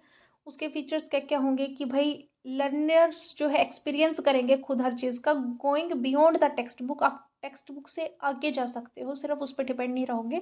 यूजिंग कम्युनिटी रिसोर्सेज और क्रिएटिंग स्पेस फॉर एक्सप्लोरेशन। आप सोशल इश्यूज पे एक्सप्लोर कर पाओगे जब बच्चे को ऐसे फ्रीडम मिलेगी। Referring to the human rights, creating space for develop, life skills develop होगी, ऑडियो विजुअल मटेरियल का यूज़ कर पाओगे। Respect for multiple views, use of multilingualism का यूज़ कर पाओगे। Factors determining the selection of a strategy, एक strategy को आप कैसे सिलेक्ट करते हो, ठीक है। तो एक स्ट्रेटजी कैसे सिलेक्ट होती है, पहले उसका ऑब्जेक्टिव देखना होता है। ऑब्जेक्टिव क्या होता है, एक चीज़ बताई थी ना आपको कि एम और ऑब्जेक्टिव में क्या अंतर होता है। मतलब सीधी सी बात है कि आप अभी अगले ही 2 घंटे में क्या कराने वाले हो या इस पीरियड में क्या कराने वाले हो, दैट इज ऑब्जेक्टिव। यानी कि एक स्मॉल गोल जो होता है, स्मॉल गोल को हम क्या बोलते हैं, ऑब्जेक्टिव बोलते हैं। और एम का मतलब है भाई आप साल भर का सोच रहे हो कि मेरा एम है, मेरे इतने स्टूडेंट्स फर्स्ट आए सेकंड आए, ये सब चीज़ें ये एम में आ जाती है। बट एम को आप ऑब्जेक्टिव तब बना लेते हो जब तुरंत एक्शन मोड में आ जाते हो। समझ में आया? फिर आपका कंटेंट, ऑब्जेक्टिव के बाद में कंटेंट आ जाता है, उसके बाद में availability of resources and students की एबिलिटी मैटर करती है। Resourcefulness of a teacher, teacher के पास रिसोर्स होने चाहिए। टीचिंग लर्निंग स्ट्रेटजीज, फिर ये स्टार्ट होता है आपका रोल प्ले। ठीक है, तो रोल प्ले के बारे में क्या, रोल प्ले सबको पता होगा रोल प्ले क्या होता है। It's implies accepting a part in a sequence and playing, मतलब प्ले किसी की एक्टिंग करना, खेल। ऐसे लड़कियां करती है ना, चुन्नी डाल लेती है गले में एंड फिर वो चौक वगैरह से लग जाती है लिखने, तो खुद को टीचर समझती है। तो वो क्या है, वो एक रोल प्ले है। वो बच्चा जैसा स्कूल में देखता है वो वैसे ही घर पे आके खेलने लग जाता है। तो रोल प्ले बहुत ही ज़्यादा फ्लेक्सिबल होता है as compare to the drama. ठीक है, रोल प्ले के आपके स्टेप्स क्या क्या है। सबसे पहले तो एक थीम डिसाइड कर लो कि रोल प्ले में क्या खेलने वाले हो। आज टीचर टीचर, डॉक्टर डॉक्टर, जो भी है, ठीक है, तो फिक्स कर लो एक थीम को। ठीक है, which is related to the textual content. उसके बाद डिसाइड करो कि आप कौन सा रोल करोगे, आप स्टूडेंट का रोल करोगे, टीचर का रोल करोगे। ठीक है, the number of students required and developing the conversation in a flexible manner. फिर स्मॉल रिहर्सल कराओ। ठीक है, उसकी रिहर्सल होनी चाहिए if the conversations are involved. उसके बाद में क्या होता है, enacting the role play with और विदाउट सिंपल कॉस्ट्यूम्स। फिर उसको रोल प्ले को करके देखो। उसके बाद टीचर और जो आपके पीयर ग्रुप है उनसे फीडबैक लो। बहुत सिंपल से स्टेप है, रटने की कोई ज़रूरत नहीं है। आपके एकदम जो बोलते हैं ना कि इजी है यार, कर लोगे। ठीक है, ये एक मिनट, हाँ, main principle of project method, ये थोड़ा सा स्किप हो गया। प्रोजेक्ट मेथड आपको पता ही है, प्रोजेक्ट बनाते हो आप, प्रैक्टिकल करके देखते हो, तो उनका मतलब प्रिंसिपल क्या है, ताकि आप प्रिंसिपल ऑफ पर्पस डिफाइन कर सको। प्रिंसिपल ऑफ एक्टिविटी, एक्टिविटी कर सको, एक्सपीरियंस कर सको, सोशल एक्सपीरियंस कर सको, रियलिटी में कैसी चीज़ें होती है, थ्योरेटिकल कितना सच होता है, वो सारी चीज़ें। फ्रीडम क्या प्रिंसिपल होता है, आप एकदम जो चाइल्ड है इसमें फ्री होता है एक्सप्लोर करने के लिए। प्रिंसिपल ऑफ यूटिलिटी, आप नॉलेज को बहुत अच्छे से यूटिलाइज कर पाते हो। ठीक है, इसके स्टेप्स देख लो। पहले आप एक ग्रुप बनाओ, फिर उसमें एक थीम सेलेक्ट करो, फिर सब थीम्स को आइडेंटिफाई करो, फिर listing the work to be done, आपको क्या क्या करना है, selection of the sub theme, फिर आप एक्सेप्ट करो एक स्पेसिफिक टास्क कि किस मेंबर को क्या टास्क करना है, ग्रुप डिस्कशन करो, कलेक्शन करो रिसोर्सेज की, और प्रेजेंटेशन तैयार करो, ग्रुप की प्रेजेंटेशन दो, डिस्कस करो पीयर से और टीचर से फीडबैक लो। ठीक है, अच्छा मैम इसके मेरिट्स क्या है एंड डिमेरिट्स क्या है, ये ज़रा बता दो। तो भाई मेरिट्स ये है कि correlates with the school subjects, आपके सब्जेक्ट से रिलेटेड होता है प्रोजेक्ट, और upholding the dignity of students with the labour and democratic way of life, develop करता है क्या, स्किल्स को। डिमेरिट ये है कि भाई जो स्कूल रेगुलर टाइम टेबल होता है आपकी क्लास का वो थोड़ा सा बिगड़ जाता है। कोऑपरेशन तो आती है बट मतलब प्लान प्रॉपरली एग्जीक्यूट नहीं हो पाता है इसमें। समझ गए? अब बात करते हैं ड्रामेटाइजेशन यानी कि ड्रामा। ड्रामा के बारे में, तो ड्रामा का मतलब होता है एक प्री डिसाइडेड सेट। आप जब ड्रामा करते हो स्कूल में, मतलब ये वो वाला ड्रामा नहीं है नौटंकी वाला, मतलब जब कुछ परफॉर्म करते हो किसी चीज़ को समझाने के लिए, तो एक कन्वर्सेशन प्री डिसाइडेड होती है ना। आपको एक पेज मिलता था स्कूल में जब आप ड्रामा प्ले करते थे कि ठीक है तुम्हारा आज ड्रामा है, तो तुम्हें एक पेज दिया जाता है, तुम्हें ये डायलॉग बोलने हैं, है ना। प्री डिसाइडेड होता है मतलब सब कुछ। इसीलिए बोला कि जो आपका ये प्रोजेक्ट मेथड है या फिर रोल प्ले है, ये थोड़ा सा बेटर होता है, क्योंकि रोल प्ले में ना आप फ्रीली एक्सप्रेस करते हो खुद को, जबकि ड्रामा में आपको किसी को कुछ सीख देनी है, मोरल लेसन बेस्ड है, कुछ समझाना चाहते हो, तो आपको रटे हुए डायलॉग्स इसमें बोलने पड़ते हैं, एक्टिंग करनी पड़ती है, जेस्टर म्यूजिक डांस ये सब कुछ इफेक्ट लगाने पड़ते हैं। समझ में आया ड्रामा और रोल प्ले में क्या अंतर है? तो इसके स्टेप्स क्या क्या है। सबसे पहले तो आप डिटरमाइन कर लो एक थिएट्रिकल एलिमेंट इन लेसन कि आपको कैसा परफॉर्म करना है। उसके बाद में उसके कॉस्ट्यूम सूट वगैरह फाइंड करो।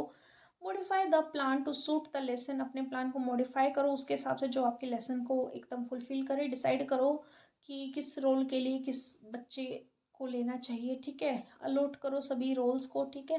फिर कन्वर्सेशन पार्ट दे दो, बच्चों को थोड़ा सा टाइम दो अपने डायलॉग्स रटने के लिए। फिर रिहर्सल्स कराओ जितना हो सके, फिर कॉस्ट्यूम्स के साथ रिहर्सल कराओ, बाद में इनेक्टमेंट ऑफ द ड्रामा, फिर बाद में क्या लो, फीडबैक लो। तो इसमें भी समझने का कुछ नहीं था, है ना। इधर कोऑपरेटिव लर्निंग आपको पता ही क्या होती है। कोऑपरेटिव लर्निंग जो एक स्मॉल ग्रुप में जिसमें 5 से 6 लोग होते हैं उनमें पढ़ाना पढ़ना कोऑपरेट करते हैं आपस में, वो होती है। इसके एलिमेंट्स है पॉजिटिव इंटरडिपेंडेंस, ठीक है। आप एक दूसरे पे डिपेंड नहीं होते हो, इंटरडिपेंडेंस वाली फीलिंग आती है मतलब कोऑपरेटिव में। और फेस टू फेस इंटरेक्शन होता है, इंडिविजुअल एंड ग्रुप अकाउंटेबिलिटी होती है, इंटरपर्सनल और स्मॉल ग्रुप स्किल डेवलप होती है, ग्रुप प्रोसेसिंग होती है। मेरिट्स ये है इसके कि भाई एकेडमिक अचीवमेंट है, स्टूडेंट लर्निंग प्रमोट होती है, स्टूडेंट रिटेंशन पावर बढ़ता है एंड सेटिस्फेक्शन बढ़ता है भाई लर्निंग एक्सपीरियंस करने के बाद में। ओरल कम्युनिकेशन डेवलप होता है, सोशल स्किल डेवलप होती है, सेल्फ एस्टीम डेवलप होता है। ये सब चीज़ें हो जाएगी इसमें, ठीक है। कॉन्सेप्ट मैप ये रिपीट करने की ज़रूरत नहीं है, मैथ्स की पेडागोजी कर रही थी तब बहुत अच्छे से समझाया था। ये इसके स्टेप्स होते हैं, एक बार देख लेना, हो जाएगी clear. So that's all in this. ये नरेशन, स्टोरी टेलिंग, फिल्टरिंग, ये सब कर चुके हैं हम। डिस्कशन मेथड क्या होता है, डिस्कस करना आपस में, उसके लिए कैसे करते हो, प्लानिंग करते हो, फिर डिस्कशन रखते हो, उसके बाद में इवेल्युएट करते हो, ठीक है। All set. आगे बढ़ते हैं। एक यहाँ पे ना मैप स्किल जो थी, let's know what the skills required to read map. Map पढ़ने के लिए आपके अंदर कैसे स्किल होनी चाहिए कि आपको डायरेक्शन नोटिंग आए, recognise scale of a map and computing distance, reading colours, reading symbols, making inferences by relating different maps. ये सब चीज़ें आपके अंदर, ये सब स्किल्स आपके अंदर होनी चाहिए, ठीक है। आगे बढ़ते हैं। अब आता है unit number 8, learning resources in social science. Social science में आपको कौन कौन से रिसोर्सेज पता होनी चाहिए, आपके पास होनी चाहिए, ठीक है। Realia, diorama, maps, globes, models, graph, chart, cartoons, timelines, books, newspaper, movies, internet, ये सब होने चाहिए, ठीक है। तो इसमें बेसिकली कुछ भी नहीं है, सारा कुछ मैं ऑलरेडी कवर करा चुकी हूँ मैथ्स पेडागोजी में। बुक्स क्या होती है, मूवीज़ क्या होती है, ये सब चीज़ें आपको पता है ना। तो भाई इसमें यही था। आगे आता है assessment in social science. Social science में कैसे असेसमेंट किया जाता है। तो सोशल साइंस में असेसमेंट क्या होता है, आपका ऑल राउंड डेवलपमेंट चेक करने के लिए चीज़ें कराई जाती है कि बच्चे ने कितना सीखा है। ये एक लर्निंग प्रोसेस ही होता है। तो इसके यहाँ पे दे रखे होंगे, ये देखो। Let's a glance at some of the major initiative, recommendations, policies, acts, frameworks. इन पे थोड़ा सा ग्लैंस डाल लेते हैं। सबसे पहला पॉइंट है जो एजुकेशन कमीशन है 1964 से 66 में, उसने पॉइंट आउट किया जो इवेल्युएशन है, इवेल्युएशन यानी कि जजमेंट, टेस्ट वेस्ट लेने के बाद आप जज करते हो बच्चे को, वो एक कंटिन्यूस प्रोसेस है and forms an integral part of total system of education and is intimately related to educational objectives, ठीक है। तो जो इवेल्युएशन है वो वैलिड है, रिलायबल है, प्रैक्टिकल है। सेकेंड पॉइंट है जो national policy on education 1986 envisages the need of, इसमें भी CCE यानी कि continuous and comprehensive evaluation, spelling ध्यान रखना, फुल फॉर्म ध्यान रखना, ठीक है। ये इसकी रिक्वायरमेंट बताइए किसने, NPE ने, ओके। आगे बात करते हैं प्रोग्राम ऑफ एक्शन जो आपका 1992 में है क्या, ओके। ऑल्सो इसने भी ये चीज़ बताई है जो कॉन्सेप्ट है, ये CCE के समर्थक है सारे के सारे। इंडियन एजुकेशन कमीशन ने क्या बोला, NPE ने क्या बोला, प्रोग्राम ऑफ एक्शन में क्या क्या बातें कही गई है, NCF 2005 ने क्या रिकमेंड किया, इसने भी CCE रिकमेंड किया है, ठीक है। RT एक्ट 2009 ने भी CCE जो है मैंडेटरी बताया है। क्या बताया, मैंडेटरी बताया, कॉन्सेप्ट है CCE का।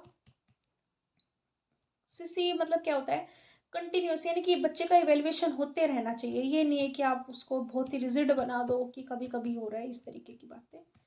तो बस ये था आपका NIUS 509। बहुत अच्छे से हमने चीज़ें कवर की है। अब कुछ बच्चों को होगा कि मैम ये जो आपने कुछ कुछ चीज़ें से बोला कि मैथ्स पेडागोजी में है वो यहाँ क्यों नहीं कराई, ताकि आप मुझे ये पता चल सके आपने वो वीडियो कितने ध्यान से सुनी, कितने ध्यान से देखी, क्योंकि वो चीज़ भी तो ज़रूरी है ना। मैंने बोला था कि 50% चीज़ें हर सब्जेक्ट में रिपीटेडली आपको देखने को मिलेगी, है ना। तो अब हम फटाफट से NIOS के ब्लॉग्स देख लेते हैं कि इनमें कैसा क्या अलग देखने को मिला है जो हम अब तक नहीं जान पाए। ठीक है, ओके। तो भाई फटाफट से इसको पढ़ते हैं।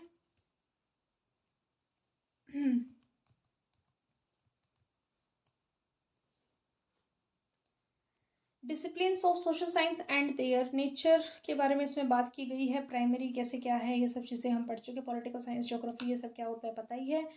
And relationship of social science with other discipline, ये और सब्जेक्ट से कैसे रिलेटेड है इसमें थोड़ा सा अच्छे से दिया हुआ है। और जो दूसरी आपके NIOS थी उसमें ये चीज़ इतनी अच्छे से मेंशन नहीं है। जैसे कि इसमें जो लैंग्वेज है वो कैसे सोशल साइंस से रिलेटेड है, उसमें सिंबल और साउंड्स जो होते हैं, जैसे आपको बोल दिया जाए कि बच्चे, मतलब मैं SST की टीचर हूँ आपकी, और मैंने आपको बोल दिया कि पर्यावरण जो है यानी कि जो आपका इन्वायरमेंट है, इन्वायरमेंट पर ऐसे लिखो। ठीक है, जब आप ऐसे लिखोगे, इंग्लिश में लिख रहे हो या हिंदी में, लैंग्वेज और लिटरेचर तो डेवलप हो रही है ना, ये स्किल तो डेवलप हो रही है ना आपकी। लिखा क्या है, ऐसे। ऐसे इज अबाउट इन्वायरमेंट, इन्वायरमेंट के बारे में बता रहे हो यानी कि आप SST को भी कनेक्ट कर रहे हो, तो ऐसे ये चीज़ कनेक्ट होती है। तो बेसिकली इसमें यही चीज़ें बताई गई कि कौन किस सब्जेक्ट से कैसे कैसे कनेक्शन बन रहे हैं। साइंस में कैसे कनेक्शन बन रहे हैं, साइंस में ऑब्वियसली आप पढ़ते हो रोटेशन, रिवॉल्यूशन, टेम्परेचर, ये सारी चीज़ें। मैथ्स में कैसे कनेक्शन बन रहे हैं इसके साथ में, मैथ्स से तो मैथ्स बिना तो मतलब कुछ है ही नहीं। जैसे मनी, एक्सपेंडिचर, इनकम, इनकम वगैरह सोशल साइंस के भी टर्म है, मैथ्स में भी आती है सारी चीज़ें। आर्ट एंड एस्थेटिक के बारे में अगर आपको जानना है तो ये जैसे सांची स्तूपा, ताजमहल, कोणार्क टेम्पल, ये सब क्या है, आर्ट एंड आर्किटेक्चर है। लेकिन ये SST का भी पार्ट है। वर्क एंड एक्सपीरियंस में आपका सुपर आ जाता है। ठीक है, वर्क एजुकेशन, हेल्थ एजुकेशन भी आपका सोशल साइंस से कनेक्टेड है। तो ये थोड़ी सी बात आपको ध्यान में रखनी है कि इन चीज़ों से कनेक्टेड है। आपको 4 ऑप्शन दे देगा, आपसे सुपर भी ऑप्शन में दे सकता है कि क्या ये सोशल साइंस से कनेक्टेड है, तो आपको यस लिखना है। ठीक है, इसके अलावा ये तो सब पढ़ा हुआ है।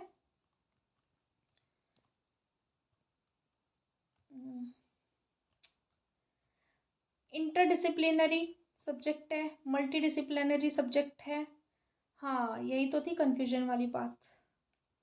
मतलब ना, ये है अप्रोचेस, सोशल साइंस के अप्रोचेस 3 होती है। डिसिप्लिनरी अप्रोच यानी कि ये एक ट्रेडिशनल अप्रोच है, 20th सेंचुरी में आई थी कि भाई ठीक है, इसमें हम क्या करते हैं, हर सब्जेक्ट को अलग अलग पढ़ते हैं। हिस्ट्री अलग, साइंस अलग, मैथ्स अलग, इंग्लिश अलग, जैसे ये होते हैं ना, ऐसे ही हम हिस्ट्री, पॉलिटी, ज्योग्राफी, मतलब सब कुछ अलग अलग ही हो गया डिसिप्लिन। फिर आता है इंटर डिसिप्लिन, ये वही कहानी है मल्टी डिसिप्लिन और इंटर डिसिप्लिन की। जैसे कि मैंने वो एग्जांपल दिया था कि भाई SST के सब्जेक्ट होते हैं हिस्ट्री, पॉलिटी, ज्योग्राफी। अगर आप हिस्ट्री का कंटेक्स्ट पॉलिटी में पढ़ रहे हो, पॉलिटी का कंटेक्स्ट ज्योग्राफी में पढ़ रहे हो, ऐसे इंटर कनेक्शन, तो इसको बोलेंगे इंटरडिसिप्लिनरी। मल्टीडिसिप्लिनरी होता है कि हिस्ट्री को आप क्या कर रहे हो, हर सब्जेक्ट से रिलेट कर रहे हो। ठीक है, साइंस में भी ढूंढ रहे हो उसको, मैथ्स में भी ढूंढ रहे हो, ठीक है, इंग्लिश में भी ढूंढ रहे हो। ऐसे ही जो आपका ज्योग्राफी है, ज्योग्राफी को आप साइंस में भी ढूंढ रहे हो, मैथ्स में भी ढूंढ रहे हो, इंग्लिश में भी ढूंढ रहे हो, एंड पॉलिटी में भी ढूंढ रहे हो, इकोनॉमिक्स में भी ढूंढ रहे हो। यानी कि मल्टी डिसिप्लिनरी में एक बहुत लोगों से कनेक्ट होता है, क्रिस क्रॉस, एंड इसमें वो अपने ही डोमेन के अंदर कनेक्ट होता है। ये थोड़ा सा इनमें डिफरेंस ध्यान रखना, पेपर में पूछा जाता है। ठीक है, थीमेटिक अप्रोच आपको पता ही है, ये थीम को एक टॉपिक बना देते हैं जिसमें मतलब थीम ये नहीं है कि सिर्फ एक ही टॉपिक होता है। थीम एक ऐसी थीम होती है, उससे रिलेटेड जो जो टॉपिक्स होंगे वो सब कलेक्शन हो जाती है। एंड थीम का जिक्र यहाँ क्यों किया गया है, क्योंकि जो छोटे बच्चों की बुक होती है सोशल स्टडीज़ की, वो थीमेटिक बेस्ड ही होती है। ठीक है, और भाई मुझे इसमें एज सच कुछ लगा नहीं। यहाँ पे यूनिट 1 खत्म है, जैसे उसमें था NIOS में सब कुछ वैसा ही चलता आ रहा है, इसमें कुछ भी अलग नहीं है। ठीक है, सब वही है। NCF ने क्या कहा, नेशनल फोकस ग्रुप ने क्या कहा, टेक्स्ट बुक का रोल क्या है, इसमें बस थोड़ा सा ना मैं आपके पास शेयर कर दूंगी PDF, हाईलाइट मैंने कर ही रखे हैं, बहुत आराम से काम हो जाएगा। टेक्स्ट बुक के बारे में एडवांटेज कि भाई हाँ, टेक्स्ट बुक एक बिगिनर टीचर को हेल्प करती है, उसको ये समझ में आ जाता है कि मुझे ये पढ़ाना है। ठीक है, उसके पास ऑर्गेनाइज यूनिट होती है, काम की बैलेंस्ड होता है। और फिर आती है कि लिमिटेशंस, कि टेक्स्ट बुक अच्छी क्यों नहीं है, क्योंकि भाई फिर क्या हो जाता है कि टेक्स्ट बुक ही है एक सिंगल सोर्स इन्फॉर्मेशन देने का। ये काफ़ी आउटडेटेड हो गई है, पीरियड ऑफ टाइम के साथ में पुरानी हो जाती है। टेक्स्ट बुक जो है पूरी की पूरी क्या हो जाती है, इंसाइक्लोपीडिया बन जाती है। टेक्स्ट बुक में does not tech student background, मतलब टेक्स्ट बुक ये नहीं देखती इस बच्चे का इंडिविजुअल लेवल क्या चल रहा है, क्या ये तुम्हारे वर्ड्स को, हाई फाई वर्ड्स जो तुमने इतने लिख दिए स्टाइलिश, उनको समझ पाएगा या नहीं, वो ये रेफरेंस नहीं देखती है। ठीक है, language of the text book is often difficult.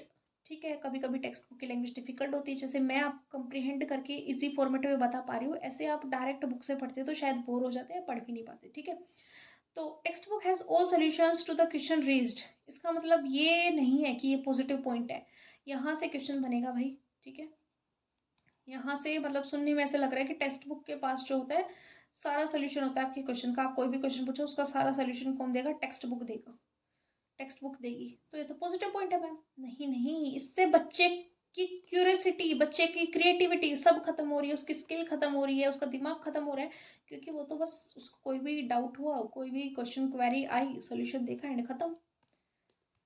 समझे? चलिए, एक्शन रिसर्च क्या होता है ये हम पहले भी पढ़ चुके हैं कि टीचर पढ़ाने के बाद रिफ्लेक्ट करता है कि हाँ मैंने कैसा पढ़ाया, बच्चे क्यों नहीं सीख पा रहे हैं, फिर वो रेमेडियल डायग्नोस्टिक टेस्ट करता है, फिर डायग्नोस्टिक में उसको ये गैप वगैरह पता चलता है, फिर वो क्या करता है, रेमेडियल टेस्ट। ठीक है, तो ये सब बातें। लोकल नॉलेज क्या होती है, जो आप लोकेलिटी से सीखते हो, यानी कि बुक के बियॉन्ड जाके आप प्रैक्टिकल लाइफ में सीख पाते हो, वो चीज़ें होती है। तो इन शॉर्ट आपका जो ये वाला है इग्नो बुक का, इसमें कुछ नहीं है। इसमें ये बोला गया है कि इंस्ट्रक्टर और फैसिलिटेटर में क्या अंतर होता है। एक टीचर को फैसिलिटेटर बनना है जो सपोर्ट करे। इंस्ट्रक्टर क्या होता है, वो बस लेक्चर दिया जाएगा, उसको बच्चों से कोई मतलब नहीं, वो होता है। ठीक है, तो ये हो गए आपके यहाँ पे कंस्ट्रक्टिविस्ट क्या होते हैं, ये सब चीज़ें। तो इन शॉर्ट आपके इस जो सोशल साइंस पेडागोजी है, NIOS ही इनफ है। मतलब मैंने आपका ये वहम दूर करने के लिए रेफरेंस ज़रूर रखा है, एंड मैं PDF भी शेयर कर दूंगी, अगर आपको कुछ अलग से मिल जाए तो बता देना मेरे को। बाकी मैंने सब पॉइंट्स कवर कर दिए हैं। तो जो NIOS है 251 पेज का, वो इनफ है किसके लिए? देखो, सबके लिए इनफ नहीं होता है। इंग्लिश के लिए आपको ज़रूरत पड़ेगी पेडागोजी की, मैथ्स के लिए कुछ चीज़ें अलग अलग थी, वो मैंने आपको कवर करा दी थी दोनों में। इसके लिए जब मैं बता रही हूँ कि NIOS इनफ है, तो इनफ है। ठीक है, जो चीज़ इसमें मुझे थोड़ी सी एडिशनल लगी वो मैंने करा दी है।